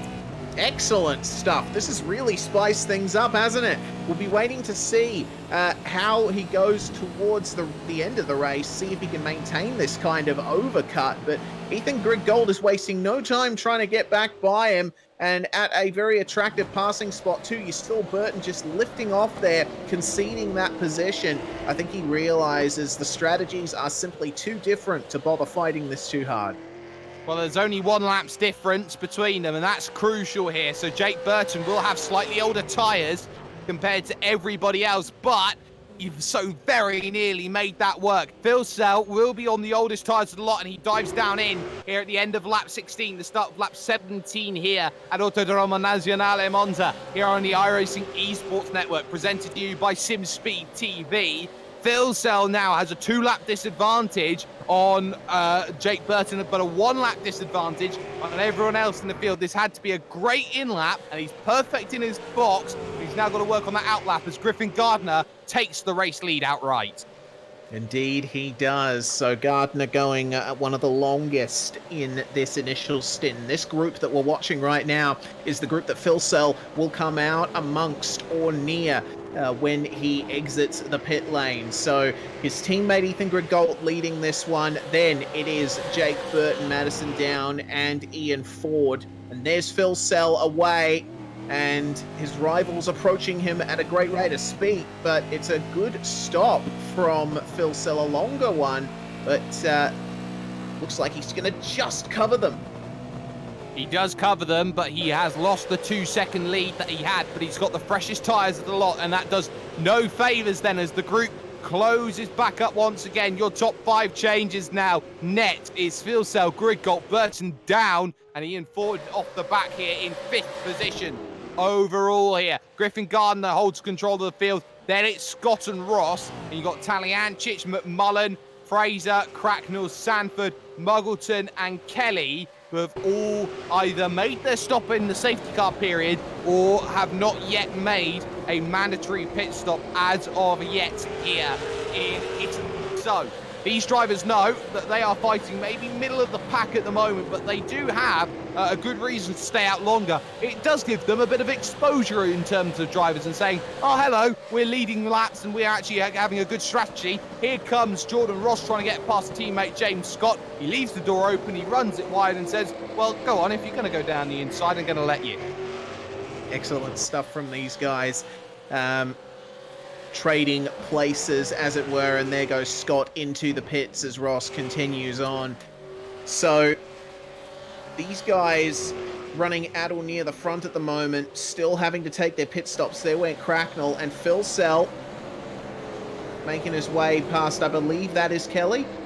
Yeah, that's Sean Kelly, who ultimately loses 2 positions. I wouldn't be surprised to see if Sean Kelly dives down onto pit road then at the end of this lap, and he actually doesn't. So that's a little bit surprising to me, just losing a lot of time net on the track, and you can see how much time he's just happy to let everyone go. But in terms of racing profile, racing strategy, this is going to cost him those good 3 seconds in the long run when he still has to make the same pit stop strategy. If I was Sean Kelly, I'd have gone all of my strategy, come down in and bit the bullet and made the stop. Yes, indeed. And that looks like a Mega Black car going side by side with, I believe that was Gilliam. Oh, that is interesting coming out of turn 1. No! Bang!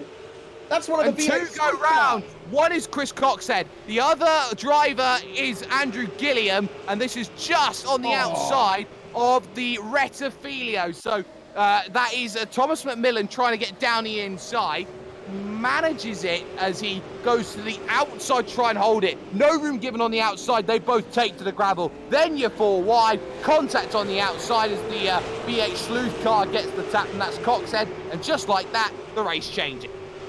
Yeah, McMillan, I don't think had any role in that. He was doing everything that he needed to do and just keeping it on the track. That's a very unfortunate incident. Coxhead, you gotta think he'll be ruining that. He was doing so well before that point, and he's going to get in a bit more trouble here. He is, but in all of that, Madison Down has found a way through on Jake Burton. He did it at the first Lesmo, which is a very opportunistic place to make that happen. 3 wide. Very well, but we got 3 wide in the background. Gotta go careful, boys. Yeah, certainly do, and that's how Dane Warren gets by Coxhead and Gilliam. That's a very awkward place to go 3 wide. Very narrow section of the circuit, and the walls are so close. Meanwhile, Madison Down and Jake Burton continue to fight as we take a look at a replay. We certainly do. Madison Down took the position, and he got it at the first Lesmo. Got a great run coming out of the Della Roggio, and he used that to his advantage and picked up the position the way he wants. He now finds himself in the podium places, net on track, because we still have a handful of people who are yet to come down in. Gardner, Taliancic, McMullen, Fraser, Jordan Ross, who's just come out of pit road, as hasn't, Josh Muggleton and David Sanford. So these are the drivers then who are going a little bit longer, who are off kilter, as we just get an eye here on Sean Kelly, who will lose out to Ethan Warren in terms of lapping. Yeah, and more issues for Andrew Gilliam that we're going to take a look at on replay thanks to Modem Simulation. Just seem to be going slowly Oh, that's the reason why. Big smash of the wall there after getting over the cut on the curb. And that has happened right after the exit to pit lane, so he's having to make his way all around the track again. Yeah, he certainly does have to go and make that work once more. So not ideal for Andrew Gilliam as he looks to continue on his racing at the moment. But Ian Ford now becomes the next person to try and attack the one lap older tyres from Jake Burton's 33 machine, who is struggling actually more compared to his other rivals. And I think he's brought himself into a mindset there potentially of, okay, well, my tyres are older, so I'm expecting to drop back. Sometimes relaxing that pressure on you does adversely affect, and maybe that's what Burton's having at the moment, as he really shouldn't have that much of a drop-off with one lap's difference. No, certainly not. And I feel like the kind of situation you described, Sperry, can also be applied to just taking it a bit too easy and not driving fast enough to allow the tyres to stay at their optimum pressure and temperature. That's something that you got to consider. This is a race car. Everything has a specific temperature that it operates the best at, and the drivers have to try and maintain that. Certainly do have to try and maintain it, and for the moment anyway, no change of position. They have all maintained those, but JSH now trying to get aggressive here. He's got Cooper Webster going on. This is on track for 19th and 20th at the moment, out on track. Can they see a change in positions here on lap 20 here of 44, making their way through Curva Grande, heading over to the Della Roggia. On the brakes they go, and no chance to make a move, but in front of them, it is starting to check up a little bit. Here comes Brett Loxton down the inside of Sean Kelly, and that is position change. And a very clean position change too. Another one of those guys having to work his way up through the field. There's been an awful lot of stories of what might have been in this race so far, and we aren't even halfway through proceedings. So still some time for drivers to make something of themselves in this one, but we're seeing a lot of damage out there. Oh no! Oh no! Oh no! Oh dear. That's going to warrant, I think, 2, maybe 3 looks, to say the least. Thomas McMillan and Sean Kelly both getting involved. I only caught the back end of that. That was a huge incident. So McMillan survives. Kelly gets a big nudge on it, but he was falling backwards there, Reese, and that was the issue. Yeah, it was. I wonder if we can go on board for this. Oh, actually, no. You can see there, Kelly with the big slowdown, and McMillan just didn't react in time. I'm not sure what initially caused that. Well, it looked like there was contact coming through on the straight. It seemed that maybe it was just a case of didn't quite react to it, or it was a sudden break. There was just a small bit of contact, and Kelly was always going to go around. McMillan had to straight line. Out comes Griffin Gardner from the pits from the race lead. He will rejoin the race behind Kyle Stokes, and actually also behind Jordan Ross as well. But that's a weird one. So what actually happened to make Kelly start slowing down? It just looks like he lifted off or something like that when McMillan was right behind him. You have to remember as well, on very old tyres there was Sean Kelly, and he has been letting drivers go through at different points in this race. So maybe he was just lifting off incredibly early, trying to play a fuel game that gets him onto, say, the one-lap stop come the end. But ultimately, you know, you can't take those sorts of liberties. Yeah, I think there were better places on the track to do that, personally, from my perspective. McMillan was just too close, and when you have someone lifting off right in front of you like that, in McMillan's case, you really don't have much time to react, especially when you consider the weight of these cars. They're 1.5 tons. They don't react like a single-seater. Into the pits comes Michael Taliancic from the effective race lead. He hands it over to Marlon McMullen then, who will gain a lap's worth of leading here in this event. His gap is 3.6 seconds over Josh Muggleton at the moment. But behind all of this, Jared Filsell is starting to close on in on everybody at the moment. Ian Ford has made his way through in all of this, past Jake Burton, who now drops to net 5th position out on the road. The next move for Ian Ford is going to be to try and find a way by Madison Down, of course, legendary in circles of Australian touring cars. He was the champ before Jared Filsell got here. Well, everything changed after that. Yeah, certainly. Down, one of the guys who really marks the first era of Australian touring cars on iRacing. He's won the official championship 9 times, has Madison, so he knows how to wheel one of these cars to a first position. But Ian Ford, he's got his head screwed on in terms of the strategy. He's always thinking about the bigger picture, and he's just lurking behind him. He certainly is lurking, and he's looking for maybe just a position here on lap 22 of 44. We're halfway through this race after just 45 minutes worth of racing action. So this one going to be all about who can next make good positions. Brett Loxton is one of them. He's all over Thomas McMillan, looking to try and take a position, and he's just not quite in that position to make it work. But look behind, Stenny's got a storming run here and may just have the opportunity to make this one work. Down to the inside they go, up the hill here at Ascari, and Stenny's got one. Absolutely has, and at Ascari too, not easy to pull off. Of course, Brett Loxton facing his own issues there, but it looks like Stenny isn't in much trouble for the run-up to Parabolica. See, he's actually gaining. Is that Ford in the pits? Well, Mullen is certainly in the pit, so he will relinquish his lead and give it to Josh Muggleton. Muggleton himself, 3-car train at the moment at the front. It's himself, Fraser, and David Sanford who are battling it out for the race lead at the moment. So Fraser looking to try and get going here in this 104 machine. Just 21 laps remaining here at Monza, and they go on the brakes into the Della Roggio, and certainly not close enough to make any moves happen. Muggleton, as we know, trying to recover as much as possible in this race, and in fact Ian Ford is through on Madison Down for the net third, and he's done that into turn number 1, easy as you like. Madison Down had no response to it. Yeah, we're going to take a look at Motor Simulation replay of that exact event, and it was an aggressive pull-out by Ian Ford, but sticking his car up the inside, keeping it there, nice and consistent, maintaining control. That was a good move. It was a very, very good move. So Ian Ford able to move up into net third position now on the road, and he is very happy with that and the availability that is there to make that happen. But still more battling going on. Brett Loxton's dropped another position here. I wonder if he's got damage, because now John Emerson has found his way through in the hyperdrive car, and he was able to do that also into turn number 1. And by being in the tow, Brett Loxton is seemingly down on straight line. And remember, he was sort of half caught up in the Thomas McMillan incident.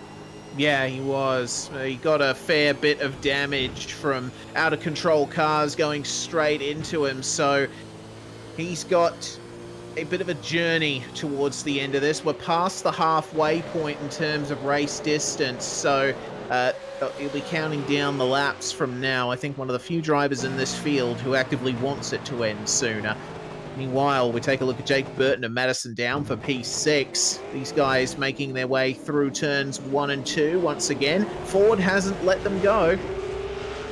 No, he certainly hasn't, and that's very, very crucial. So Burton's able to hold on the older tyres. Madison Down certainly not giving up in terms of what he's capable of doing, but more crucially than that, Ian Ford, who now needs to do everything possible this one going. Gap between Filsell and Greg Galt, 3rd and 4th on the road at the moment, is up to 2.5 seconds once again. So they are in a pretty routine position, it has to be said, for them. Filsell again now looking to close down that gap. 450 points for a race win, but more crucially than that, this could be the moment that the championship changes into Filsell leading and Greg Galt chasing. Ooh.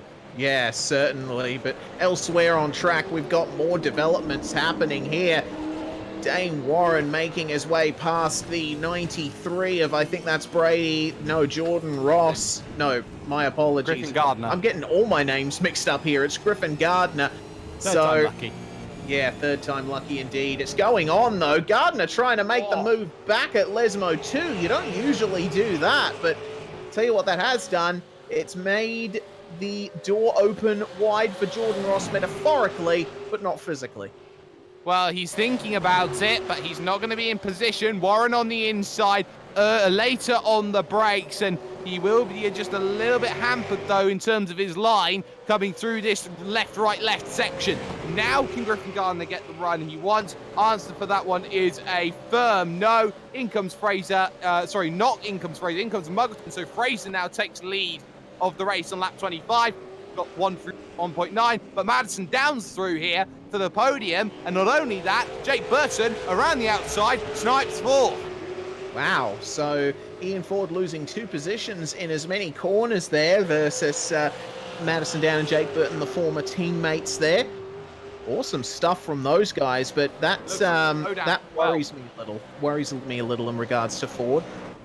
Yeah, there's a slowdown penalty, so he will drop off of the back of this train, and once again it seems that there is nothing possible that's going on for Ian Ford that's going right at this stage as he's trying to have this battle, but Millen in his own battle as well. He's got Cooper Webster just in front who defends as Jared Filsell looks to take the race lead on the track. Andrew Fraser on the inside, but there's going to be nothing going. He lets him go. Jared Filsell takes the lead once again in the back end of lap 25. Yeah, and it says something about the advantage in terms of pace that he and Greg Galt have, that Andrew Fraser is one of the last cars out on track that has yet to pit, and Phil Sell has been able to catch him and repass him despite pitting himself. So that's pretty significant. It just goes to show ERT have put in a mountain of effort preparing for this one, and it's paying off for them. Certainly is paying off for them, and you can't ask for anything more than what is going on from Jared Filsell. He is just driving perfectly as Fraser finally decides to come down in. Ethan Grigalt there in second position. Madison Down almost clear now in third. But watch Brady Myers here. Myers has done brilliantly to move up through the rank, and he now finds himself chasing Warren down. He's got himself in the draft, and this is now going to be for 6th position. On the brakes they go, and can he get it slowed up and sorted? It's not a foregone conclusion on that outside. It's Warren fighting this one, but he's just run out of road, and Brady's got that one sorted. Barely an inch between them at the end of that. I was afraid they'd collide, but they managed to stay out of each other's hair. Good job, guys. So Ethan Warren now under pressure from Wayne Burke, who is another driver who's had a very eventful race in this one. Started 26th and is in 9th, fighting for 8th and a possible 7th too. Well, +1 to that because Andrew Fraser's come down in, so he's in 8th looking for 6th, and they've leapfrogged the likes of Hobson and Susan Harlow, Webster, McMillan, Stenberg, Emerson, Loxton. All of those drivers have been leapfrogged in this one, and we've still got that final pit stop cycle yet to go here in this race. So maybe there is just still a chance to battle it out hard, and Ethan Warren's going to do that because he's got a great run out of Lesmo too. Here's the charge up to Ascari, but he's going to bump there and say, you know what? I don't want to do it at Ascari. I'll do it at turn 1. Yeah, well, that almost looked like a fair hit that Warren got on the back of Myers there. It's almost like he decided at the last minute he wasn't going to pull out and would actually stay back. But let's see what he can do at Parabolica here, staying back once more. Interesting.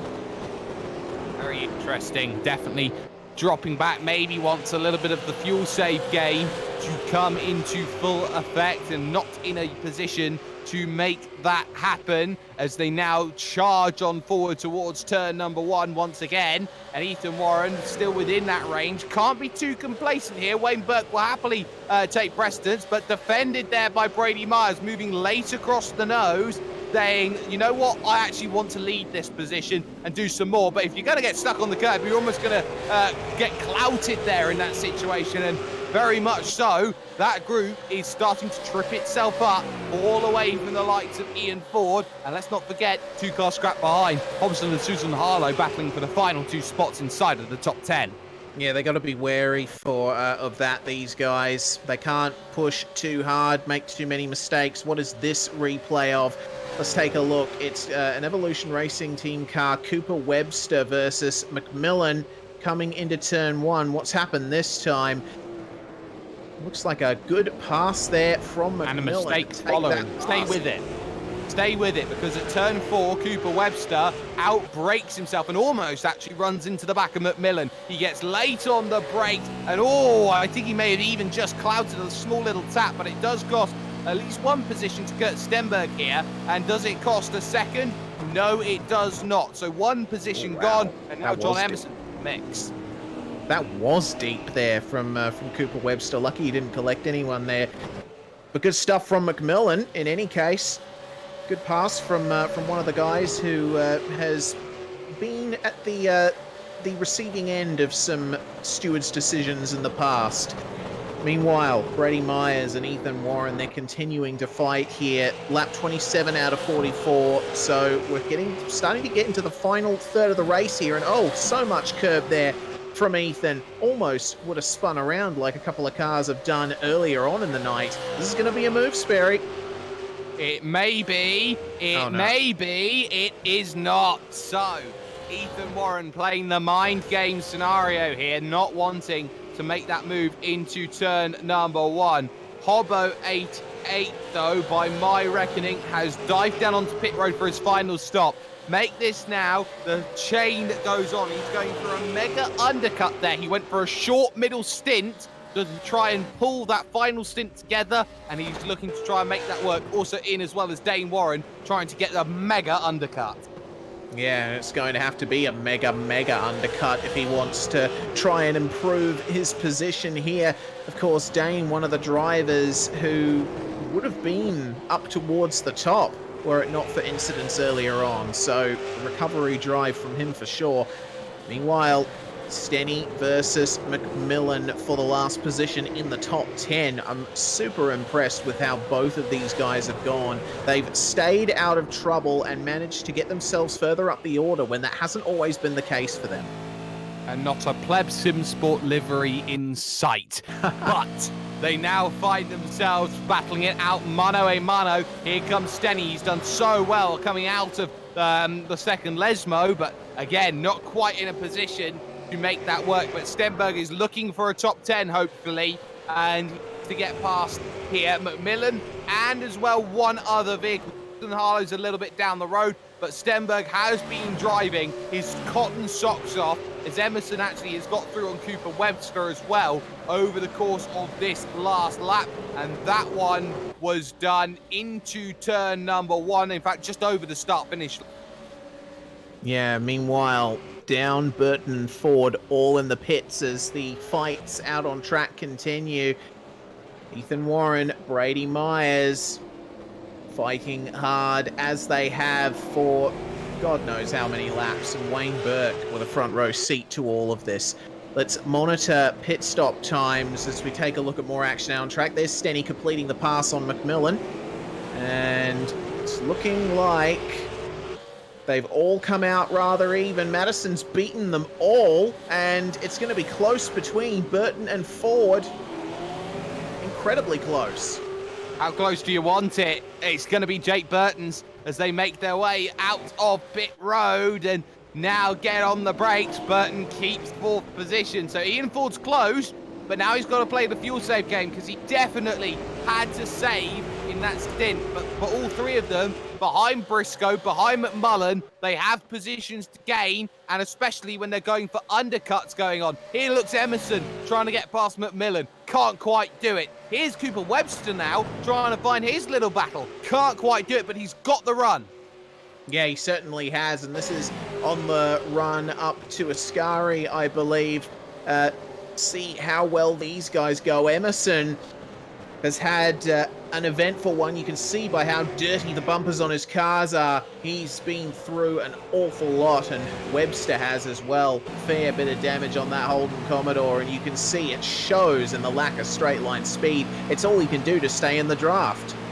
In comes Tungrig Galt then at lap 30 of this event. End of lap 29, start of lap 30. 15 laps to go. He's going to look to try and make this stop work for him. Wayne Burke pulls on by. Also coming in is Ethan Warren and Brady Myers, who dive in together, leaving Daniel Williams and Jackson Susan Harlow out there together, but Dan Williams, of course, is a lap down at the moment compared to other drivers in this field. So we'll see how that plays out. James Mackay coming out of pit road as McMillan dives in along with Kyle Stokes. Cracknell's going to decide to come down in on the lane, as will Marlon McMullen as Madison Down pulls on by, but Greg Galt has already pulled on out, and that will confirm second position for him, net on the road at the moment. Yeah, and let's briefly compare stop times. Ethan Grigalt, 24.5 for his stop. Down, 24.6. Burton, 24.4. Ford, 23.7. 1 second shorter than down stop was Ian Ford. So he is doing that fuel-saving game for sure. Certainly is, and he can save that so easily and so quickly here around Monza. It is a fuel-saving paradise for so many drivers. So we'll see how that one plays out in the long run. But Phil Sell at the moment in complete control of his destiny. And for those who are thinking this is going to be a tougher season for Jared Philsell, he is really proving any doubters to his ability that I could control this championship for year upon year upon year upon year, and it may just have to take someone super special to try and wrestle this title away from Jared Philsell, because he knows just how quick he is, and he makes it look so easy. You know, he pulls into the pit stop just as easily too. No overshooting, no reversing back into the pits. And there's Greg Galt off the exit of Ascari. So that's the context for where these guys are. And Phil Sell's stop, his pit stop time is going to be crucial. We'll be able to see if he needs to save a bit more fuel towards the end. It's 23.5 second stop for Jared. That's similar to Ford's. So interesting stuff. Interesting indeed. He has had the ability to save quite a bit, but he is out well ahead of any of his rivals. So Jared Philsell, it's his race to lose now at the front of this field as he locks up into turn number one. The brakes may be getting a little bit cold, but he certainly has two vehicles and a lot of time on his side. The podium battle not over and done with. Down, Burton and Ford all together at the moment out on the road as Wayne Burke gets out and away, as well as Jackson Suzlin Harlow, who drops out behind Andrew Fraser out on track, but crucially ahead of Hobbo 88 by some distance. Yeah, very crucial for him. That's going to work out well in that battle. There's Hobbo in 16th place right now. And it's been an all right run from him, you know, getting through all of the dramas that happened in the opening laps, and these two guys having a good fight too, Sanford and Muggo. Muggo coming all the way from a lowly position on the grid. That's 12th, and going even further back too through incidents in the race. It's been a fighting day for quite a few of the racers out here. It certainly has been, and of course, one more pit stop needed probably for Josh Muggleton and David Sanford, so they're having their battle just ahead of Ethan Warren and Brady Myers. Ethan Warren will want to pick these two drivers off one at a time, and very, very quickly at that as well. Failure to do so will be disaster in the long run. Brett Loxton leads this event at the moment. His gap 5 seconds over Griffin Gardner. Jared Philsell has returned back onto track in 3rd position, but there's nothing that can be done because of it. As oh my goodness me. Almost an incident. I'm so sorry for the involuntary vocalization, but that's the reason why I was audibly wincing. Muggleton and Warren coming together in the braking zone for Parabolica. It was very nearly an awful incident, Sperry. Check this modem simulation replay out. Yeah, It was very close, and bang, there was one contact on entry, another one on exit. Move forward to Ian Ford as well, though, here on the Motum simulation replay. He's through on Jake Burton. He's up into 4th position. The reason why he had to make that move, though, Reese, had to be said. He needs position on Madison Down to get the trifecta working again, once again, here to do it in 2 consecutive races, because they did it race 1 at Mosport, and they want to do it again at the Monza 250. They absolutely do. ERT already with the 1-2 lockdown. So Now the pressure is on Ford to try and make that work and not allow Trans-Tasman Racing or Jake Burton to rain on their parade, so to speak. Meanwhile, we take a look further back in the field. The fight, Brady Myers, and I believe that's Sanford in front of him. Myers, another one of the drivers finding his way through these guys who haven't taken their final pit stop. Needs to get by him soon if he wants to try and challenge Ethan Warren up ahead, but Sanford is not letting him have it. No, not at all. And they'll head their way through the right and now the left again, and the draft is going to be so crucial here for Brady's bunch, and he will now move to the outside, try and make this one work. It's going to be forced a little bit, but ultimately given up there by Sanford as through he will go Brady Myers and will gain a position and move back into chasing Ethan Warren for the long haul of this one. So they go on as we just get a little ooh coming in. Yeah, that was very close coming into turn one. Mike Taliancic and an ERT machine coming together. This is the view from Grid Gold. Yeah, it was too. Have a look at this. Just, whoa, a little bit of a twitch from someone. I think it was both of them. I'm not sure. Well, it was a move, and Taliancic just lifted off and gave the position to Ethan Grigol. No point in fighting it. I've still got a pit stop left to go. He's in that scrap with James Mackay, though. He's got to be careful about how much he actually drops back. In fact, no, I scratched that. Mackay's a lap down. But this is what you're seeing here. Drivers who have yet come in and make their final stop, probably just giving credence here to other drivers. Brett Loxton just came down in on that last lap, and he has come out behind Jordan Ross and Dane Warren, and the three-car scrap, which involves John Emerson at the front of the train. Stenny and McMillan trying to scrap this one out, as now this becomes a 5-6 car pack. Gonna battle it out for the midfield. Yeah, this is pretty crazy, this fight for the midfield. But looks to me like cars 22 and the other machines still getting their fight together. Here's the view of the big fight in the midfield. So that is John Emerson leading them all down the straight on the run up to Ascari. You can see Stenny's got a good draft, but not quite able to make full use of it. Dane Warren shifting and chucking his car into every single corner. You can see he's got a very aggressive setup on that machine. Oh, commitment plus there from Warren, as now McMillan picks up the line on his good friend Kurt Stenberg, looking to the inside to try and make this one work. On the brakes they go, and can he get it slowed up and sorted? He's going to have to do it all the way to turn number one. Now, who does Emerson favour in this situation? He's got to give draft to somebody. Stenberg gets a worldie off the exit. The acceleration that the Trans-Tasman car has is superb, as now they start pushing towards turn number one. Warren now is going to get involved in the mix. Two former teammates of the now defunct All-Star Motorsports, Warren and McMillan. On the brakes they go. No dice. No dice indeed. Not even between the cars. Bumper to bumper. Down into turn one, and McMillan slightly overshooting the second corner. It's left a bit of a door open for Warren, but McMillan again with the better acceleration out of those corners. You've got to be careful with how you position your car in those first two turns. They're almost coming together once again. Warren's going to try and go for the move up the inside into De La Roggia. Will McMillan let him go? Just a little. And there comes Jordan Ross into the mix, and he'll pick one up. Now Brett Loxton trying to think about it. Nope, opportunity has passed. McMillan trying to get back aggressive again, but runs wide, and Loxton doesn't have the run here to to Lesmo 2, sorry.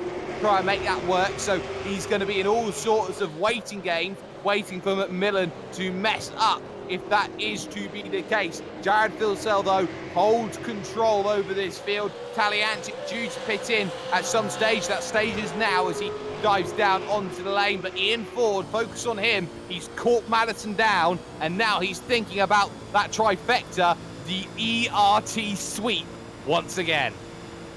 100%, and you can see he's just lifting off in the braking zone. He's still not done with his fuel saving strategy. If he wants to try and pass down and pass him conclusively, he'll ideally want to leave it as late as possible.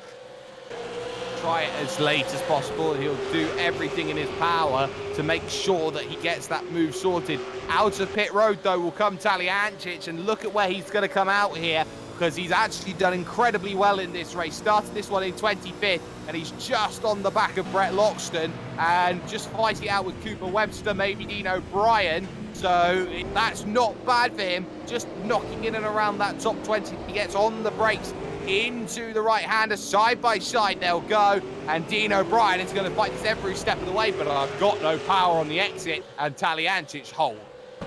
Yep, it's all about getting on the throttle just a little bit earlier. Remember, these cars have locked sealed differentials, so they are 100% locked all the time. Acceleration is very difficult in these things, so if you can make it as easy as you can, you'll have a much better time of it. Meanwhile, what can Brady Myers do here? Some fantastic views from the chopper cams as he makes his way down to Ascari, passing underneath the old banking here at Monza. Chasing down Ethan Warren still. This has been a titanic battle to witness. Neither of these guys have given a quarter. No, they haven't, and these two know that time is of the essence. 9 laps to go when they cross the start-finish line, and when you've only got yourself about a good 29 miles, try and pull this race back into favour. It's not long at all in terms of how they are going to have to race. Look at the draft now that's going to come from Brady Myers. How late are you going to leave it in terms of this race? That gap across the line is just 0.3 of a second in the battle for 6th. And to the inside looking goes Brady Myers, but he can't find anything as they just passed the old bank road. And, well, it seems they're going to drive till they can't know more in terms of this battle.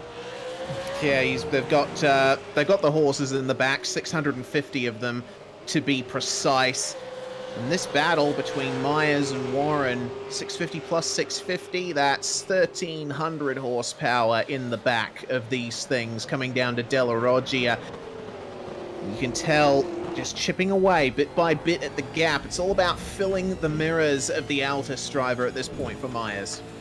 Yeah, and they've just got to try and do something, and there almost was that, because there was the alternative line taken there by Ethan Warren, just missing the apex on the inside, having to rotate the car a little bit more, using the brake to modulate that speed, but ultimately now Brady Myers just not able to make anything happen. For the podium as well, that one's still ongoing, 0.7 of a second the gap, but Madison Down is not too far away from Greg Galt. In fact, he's closer to Greg Galt than Greg Galt is to Phil Sell. So if Ethan starts struggling here and makes a couple of unforced errors, Madison Down may be thinking about second position, which is vital for keeping his championship hopes alive.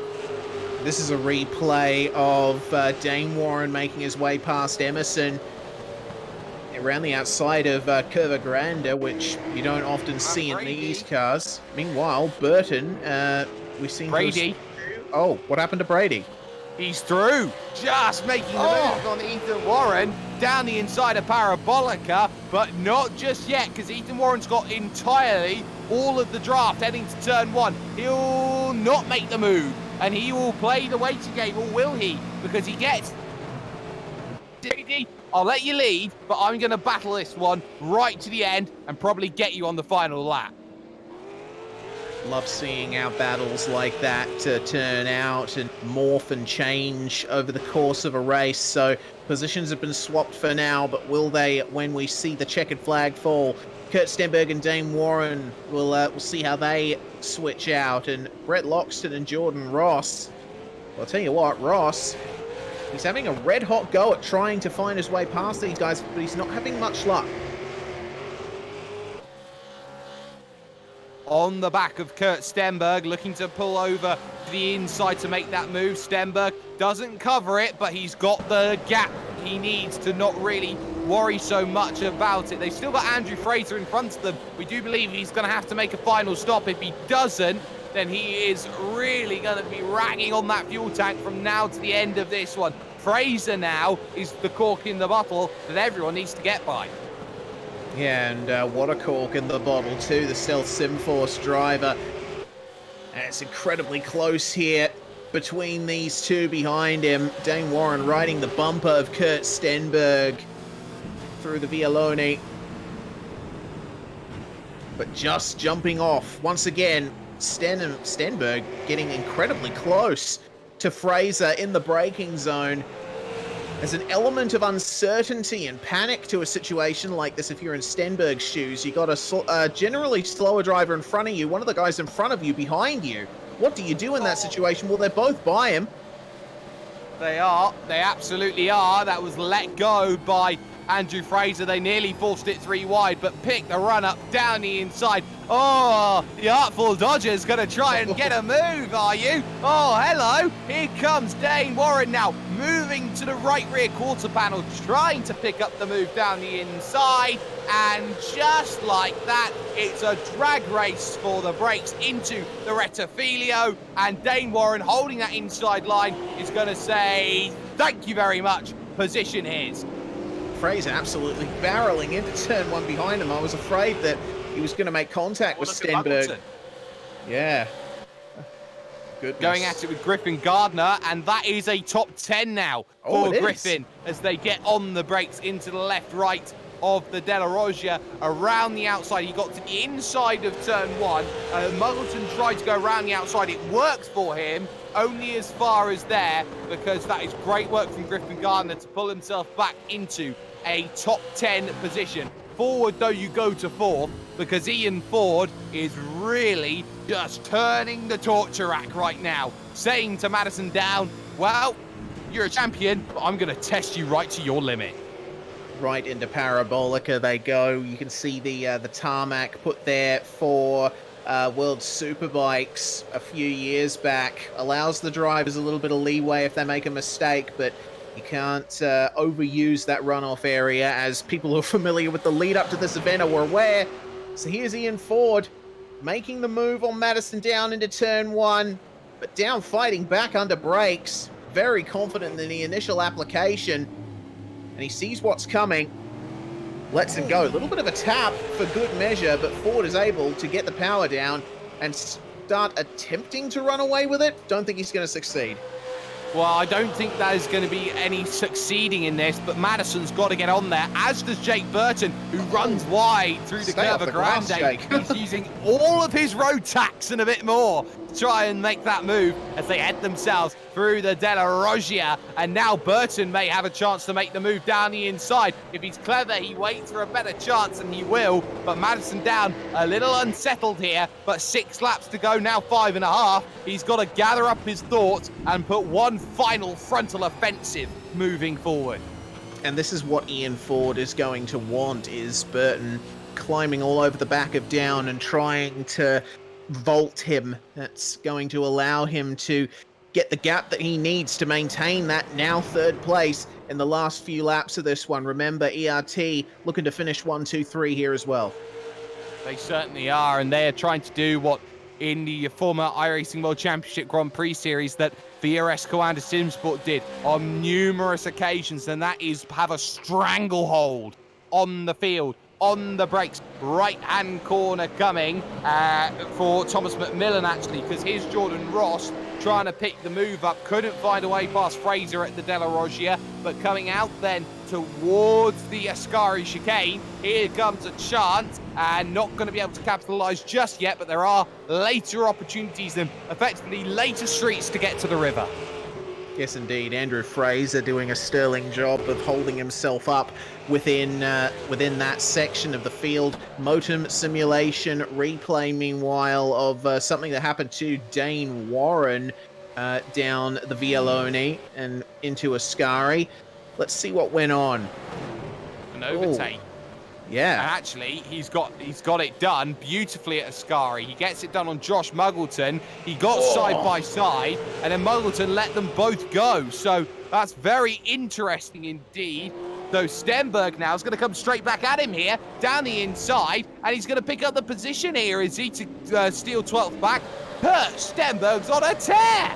He absolutely is, and we just saw, briefly staying with that replay, Madison Down getting back by on Ian Ford. And so, as we say it, Ian Ford's gotten back through on Madison Down. This battle is absolutely raging. So Stenberg on a tear, and these guys on a tear too.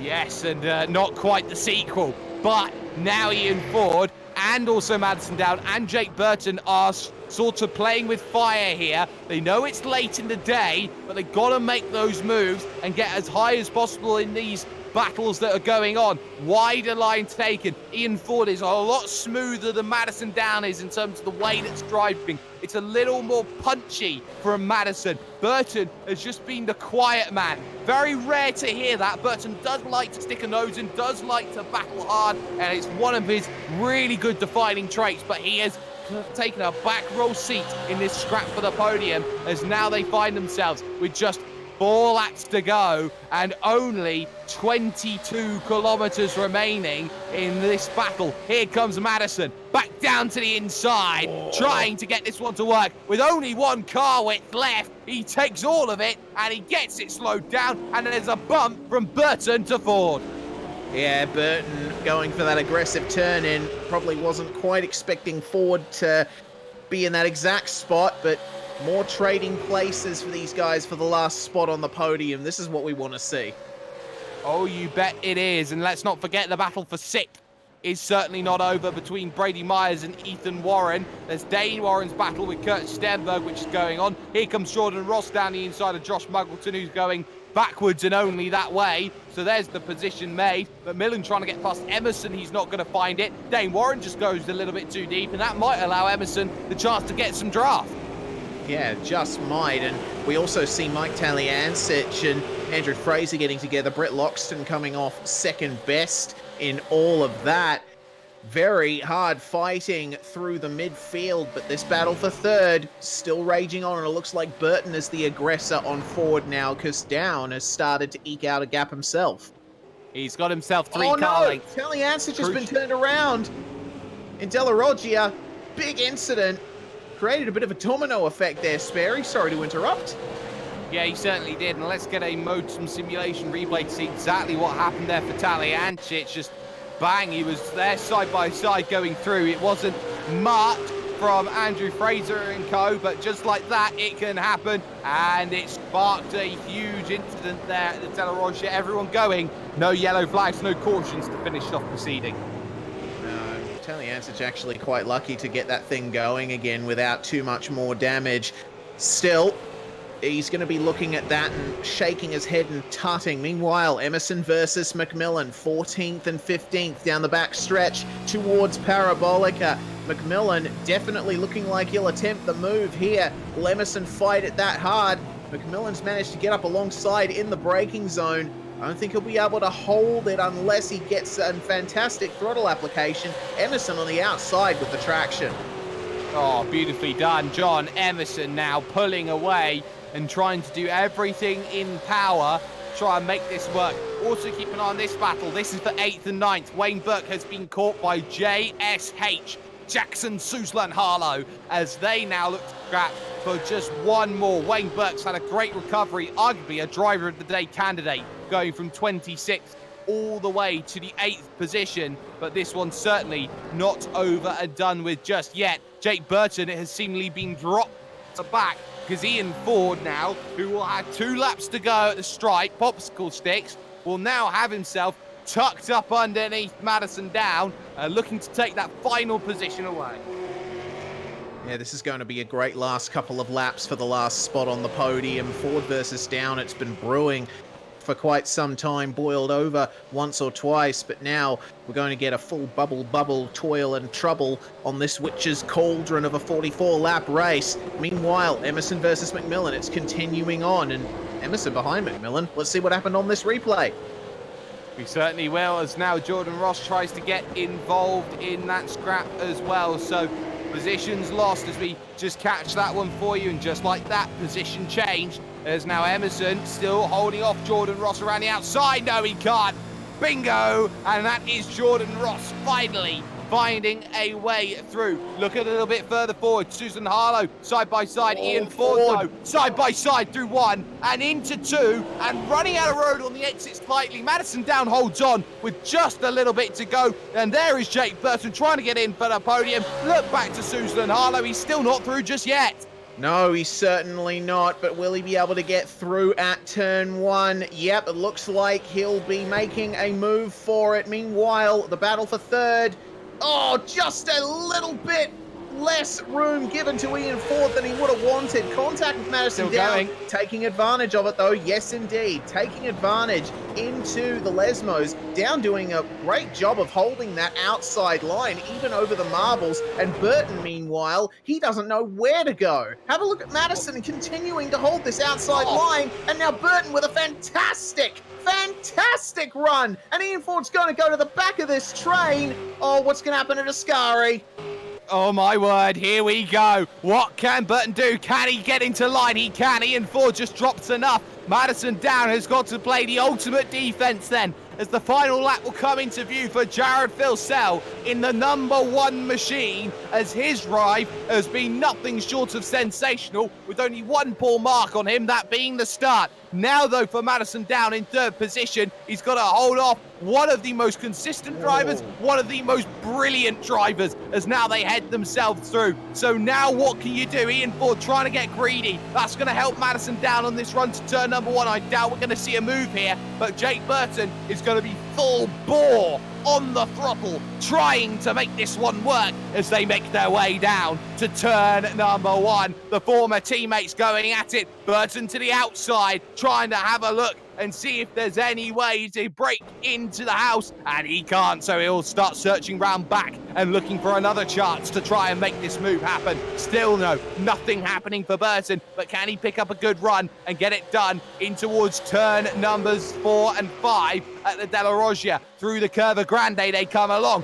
Is there anything that there is for potential to make this work? And again, nothing happening. It will be Ascari, it will be Parabolica, if anything's going to happen between them. But can you get a run off of the Lesmo corners? No. Did you blow your load a little bit too early? Now they head themselves through Lesmo 1. Nothing happening. And now Ian Ford starts to get a little bit aggressive here, because he knows he just can't afford to sit back and wait in this one. Ethan Warren's gone in terms of his battle. Susan Harlow through and Wayne Burke in terms of his battle. Kurt Stenberg still fighting off and holding off Dane Warren in his battle. But still though, it's Madison down to focus on. Run up at Ascari, nothing doing right now as they head themselves for the left chicane that comes up. Final corner comes though for Jared Filsell as he dominates again at Monza and shows to the world just how amazing he can be. Australia's phenom, exactly. Here comes Burton though for the podium as Ethan Grigott will get second around the outside at Parabolica. He will try against his former teammate. Can he get the run over to the line? Answer is no, because Madison Down has just held that inside line. Brilliantly worked. Ford is going to be blocked to the line as well as he will take fifth. Great scrap between all of them. Oh my goodness, what a fight to cap off that race. Fantastic between three of the most prolific drivers in our field. It's still going on though for Kurt Stenberg. He's lost out to Warren, and now McMillan is going to try and get through on the outside in Parabolica. What an eventful race for all three of these drivers. Four if you count Emerson right behind them. Stanley just holding off McMillan there, shaving off his bumper slightly, and Emerson, well, he can't do much from here, but put it full throttle and hope he gets the position, but it's going to be close between himself and McMillan. Too late though. It's an early run to the line and that much perched in terms of the long term. So some great scraps, some great battling up and down the field, but it finishes here at Autodromo Nazionale Monza. This is how the field finishes off racing action here this evening. Jared Filsell in an hour, 26 minutes and 23 seconds wins by 9.4 over Ethan Grigott in a race at a track that he always seems to dominate. Madison Down gets third position, holding off the hard-charging Jake Burton and the ever brilliant Ian Ford as they find themselves in 4th and 5th respectively. Brady Myers with a fantastic drive. He gained 16 places to finish off in 6th overall, with Ethan Warren getting 7th, and JSH, Jackson Susan Harlow, finishes up exactly where he started. A great run from Wayne Burke to finish 9th from 26th on the grid. Awesome run from the one performance driver. Griffin Gardner slips a spot, but still makes it a top 10 for TTL Esports. Nice job. Brenton Hobson in 11th, with Dane Warren finishing in 12th, having to fight his way back up Kurt Stenberg and Thomas McMillan finished that way, and Emerson just attempting to snatch the position from McMillan, couldn't quite do it. Rounding out the top 16, Jordan Ross. Very much so. Cooper Webster will have a day to forget in 17th place, 10 positions overall. Brett Loxton dropped 4 of his own, and Josh Muggleton dropped 7 as he falls to finish in 19th. Dean O'Brien had a great run. He goes up 40th to 20th in a 20-position gain, with Michael Taliancic involved late in incident. Andrew Fraser had himself a few bits of a lead there, but it didn't quite work. 22nd. Marlon McMullen gets 23rd, and David Sanford is 24th. Our Split 2 winner, James Scott, ends up being classified 25th, an eventful one for him in not all the right ways. Michael Cracknell in 26th, with Scotty Briscoe making it 27th. Kyle Stokes, Emily Jones, and Daniel Williams round out the top 30. Meanwhile, James McKee and Sean Kelly round out the top 32. Shame for those guys. Yes, and then you start hitting more retirements. Chris Coxhead, Andrew Gilliam involved, Sam Blacklock, Ian Bird. These are all very early on. Job Stewart, Corey Preston, Tom Freer, who ran into issues by his incident. He got a slowdown penalty, a drive-through penalty, but couldn't serve it because he was in the wall before he even got there. And Christopher Kessie, struggling with technical issues, could not take to the starting grid for this race. But we're going to step aside here on the iRacing Sports Network, because when we come back, it is post-race coverage here from Monza. We'll get fallout of everything that's happened as we head ever closer to Enduro season.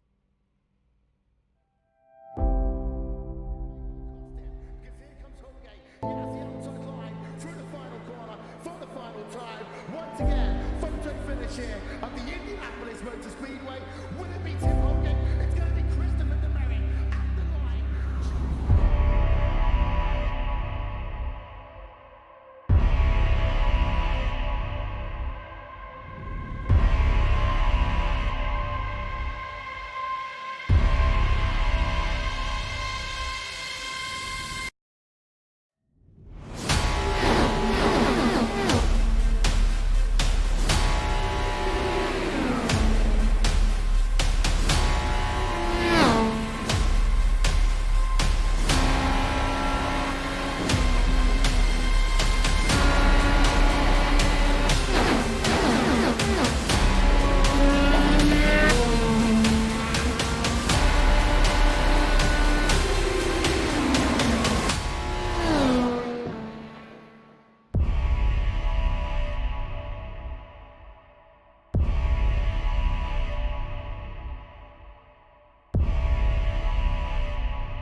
Welcome back, ladies and gentlemen, to V8SCOPS, the post-race show, the fallout of everything that has gone on. And of course, here on the iRacing Esports Network, it is presented here by the likes of Motum Simulation, CPR Kart Parts, as well as West End Mazda. It was a crucial victory in the end for Jared Filsell as his title challenge looked to continue ever further. He joins us now in the commentary booth. Jared, plain sailing, apart from one thing, that being the start.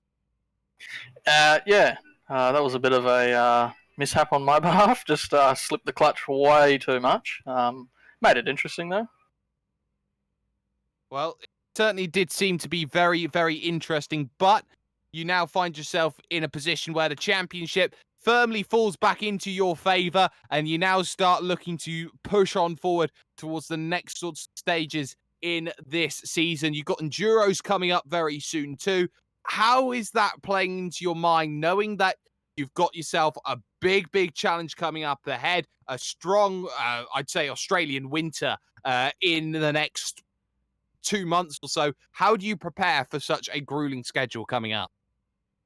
Yeah, it's going to be pretty difficult. Obviously, with Ethan and Ian, they're a pretty formidable pair, given they've won the Endurance Cup multiple times now. So I think that'll make or break my season, to be honest. Hopefully we can get some good results there. A lot of those races are pretty much just luck, so hopefully luck falls into our hands. Well, hopefully luck falls in your favour, but more than that, you find yourself now really looking forward to the championship. You had yourself a very strong result here, a strong result when it came to Watkins Glen in the Porsche Esports Super Cup.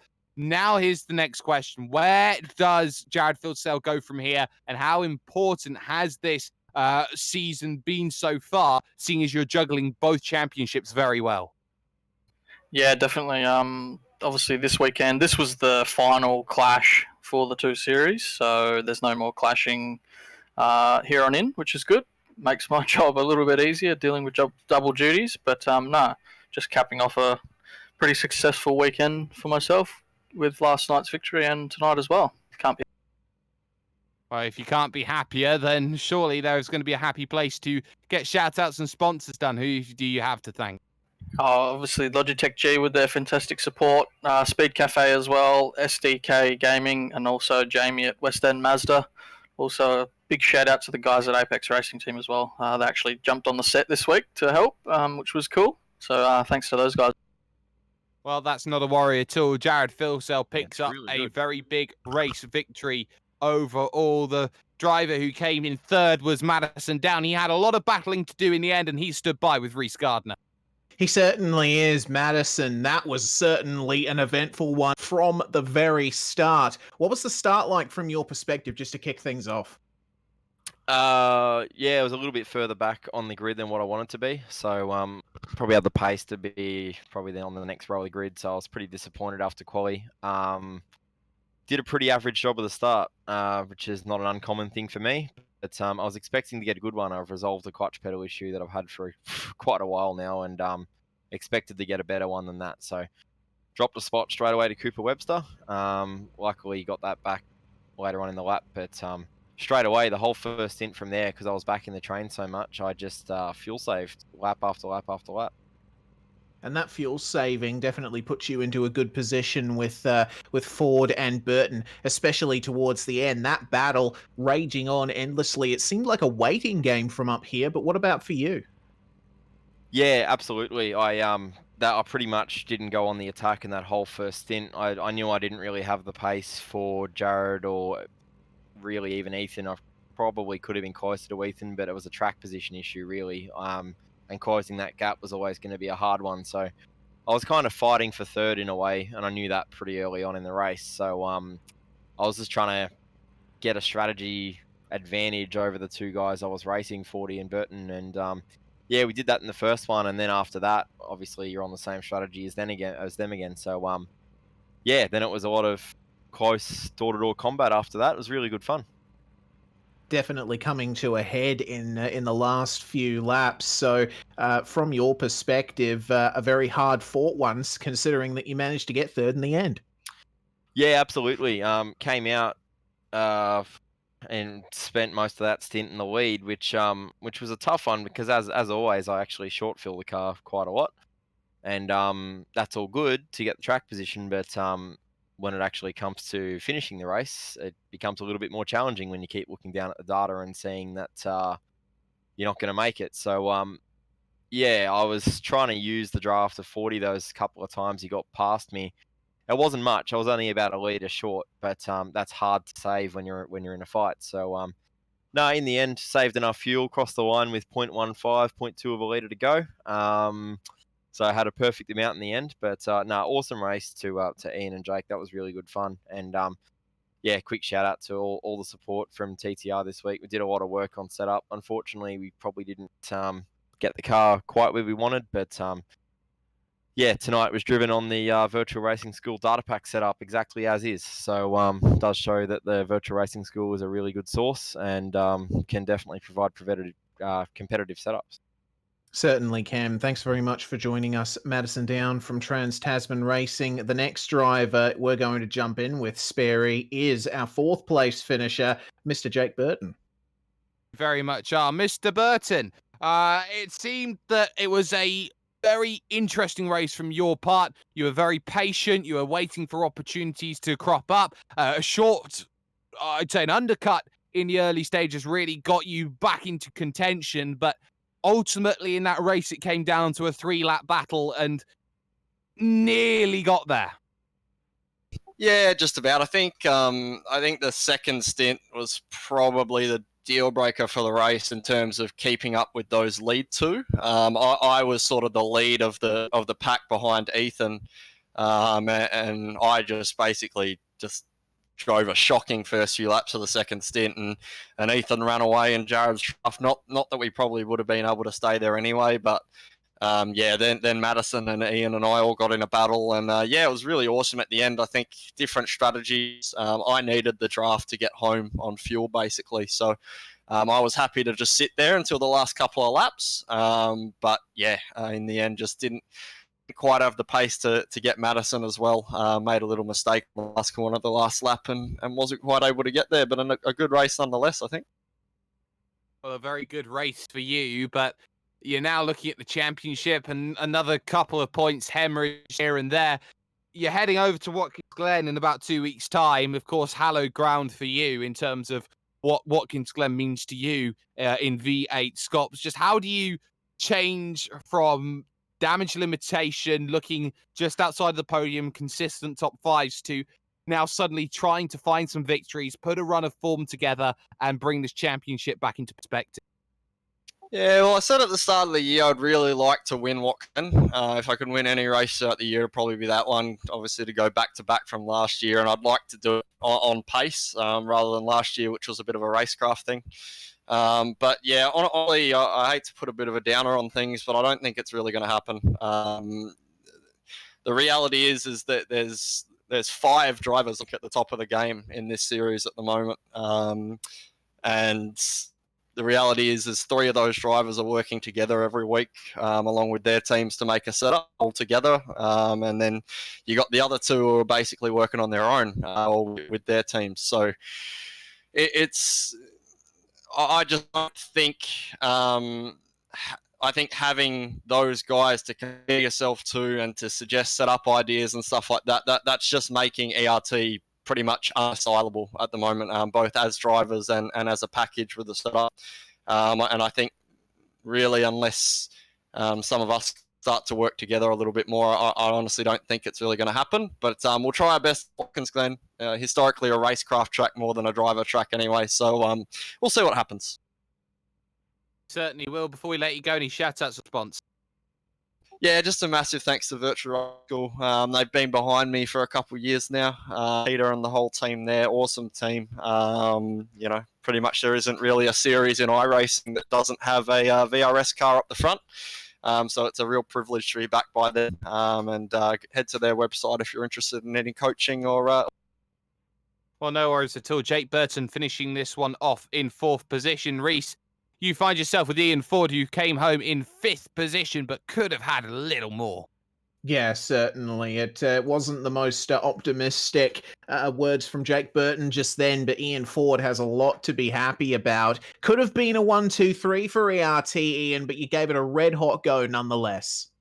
Oh, for sure, for sure. It's like obviously the car didn't really have the guts to pull away on the straights, and that's pretty much all that let me down. The car was fantastic pretty much the rest of the lap, and as you probably saw in that last stint, I sat back from Madison a little bit, made sure that I got my field numbers perfectly sorted, and then just went guns blazing.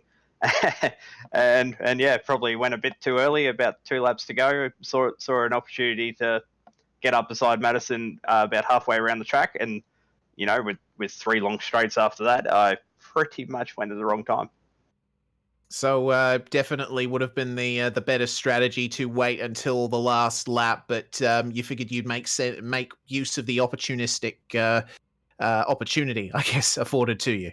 Oh man, to be honest, I was hoping I could get Madison to push a little bit too hard, or make a slight error and actually end up out on the marbles a little bit more. Because I feel that if the car had maybe half a second to the guys behind, I could have maybe held them off for those 2 laps, but gave it everything I could. As you saw in the last corner, it was pretty much just a case of dive and try and outdrive Jake to the line, and I'm quite happy with how the race went. Qualifying could have been a bit faster, but overall, I think we did a hell of a good job as a team. You definitely did, and from the Evolution Racing team perspective. So, what kind of motivation does this give you guys heading into Watkins? It's another high-speed track. It's one that all of your drivers have history at. What are your thoughts going into that? Oh, I'm just looking forward to driving Watkins Glen again. It's one of the most fun tracks to actually drive. Last season we had a really good car there. I think it was we qualified pretty lowly in the top 10, I think. But overall in the race, we actually came alive and started pushing our way forward. And if I wasn't fuel saving at the end of that last safety car period there last year, it's like, I would have been able to challenge a bit more for the podium. And in the end, relented and gave Ethan a spot just to give him extra points in the championship. So all being all things, it's like we're all pretty well up there in the points this year. So it's going to be, all guns blazing to try and get my own glory and try and make sure that Jake doesn't win again. All guns blazing, Ian. Who would you like to thank? Who gets it done for you? Oh, definitely all the boys that have put in laps in this car this week. Everyone from Apex Racing. It's like Logitech G for jumping on board with us as always. Speed Cafe, SDK Gaming. Without them, it's like our timing system wouldn't be as good as it is. And obviously West End Mazda. And of course the 2 boys that drove away from us all, embarrassed us all. They definitely deserve the kudos this week. Certainly, I think a lot of people will be in agreement with you there, Ian. That's Ian Ford from Evolution Racing Team. And to finish off driver interviews for tonight, Mr. Sperry, we got Mr. Myers. What a drive from him. Yeah, very much so. Gaining a astonishing position, or should I say unastonishing amount of positions. He was up 16 over the course of the race. Brady, first and foremost, how did you get it done, buddy? Because after the first round of stops, you were right there in position, but it seemed that you really profited in the early 15 laps or so off of other people's misfortune. Yeah, we definitely made ground off people just going off every which way, but we got a really good start, which really helped us and just took capitalized on people's mistakes and errors, and yeah, we somehow ended up 6th. I'm pretty happy with that.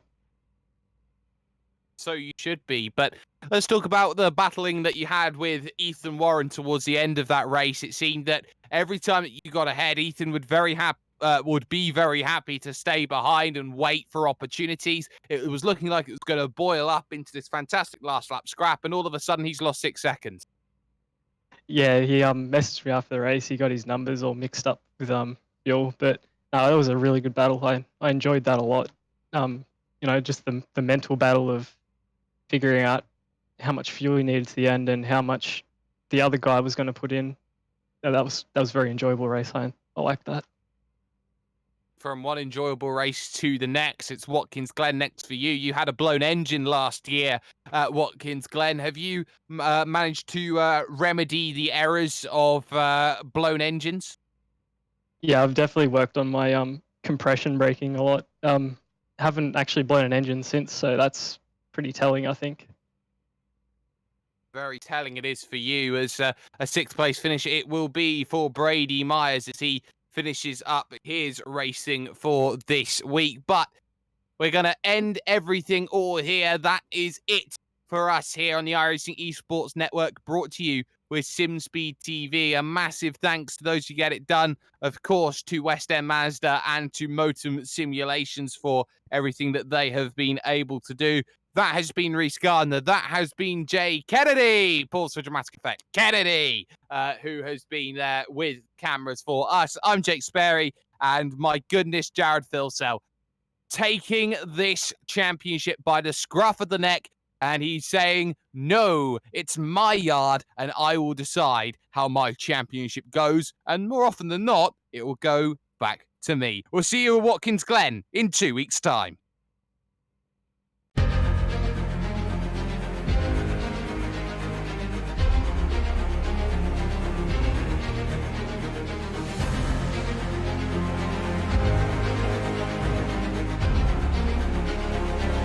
This is fantastic. This is GT racing right now. He's got traction, he's got everything outside of both of them! Maloney! Oh, he's taking Anderson! Anderson's up to Oh my god! Big crash! Oh my goodness, half the field's gonna get involved! Second very close. These guys are want to make their way through the field very quickly. Oh, there we go! Oh no! That's massive! This is it! This is over! I can't believe this! Oh my god! God, what?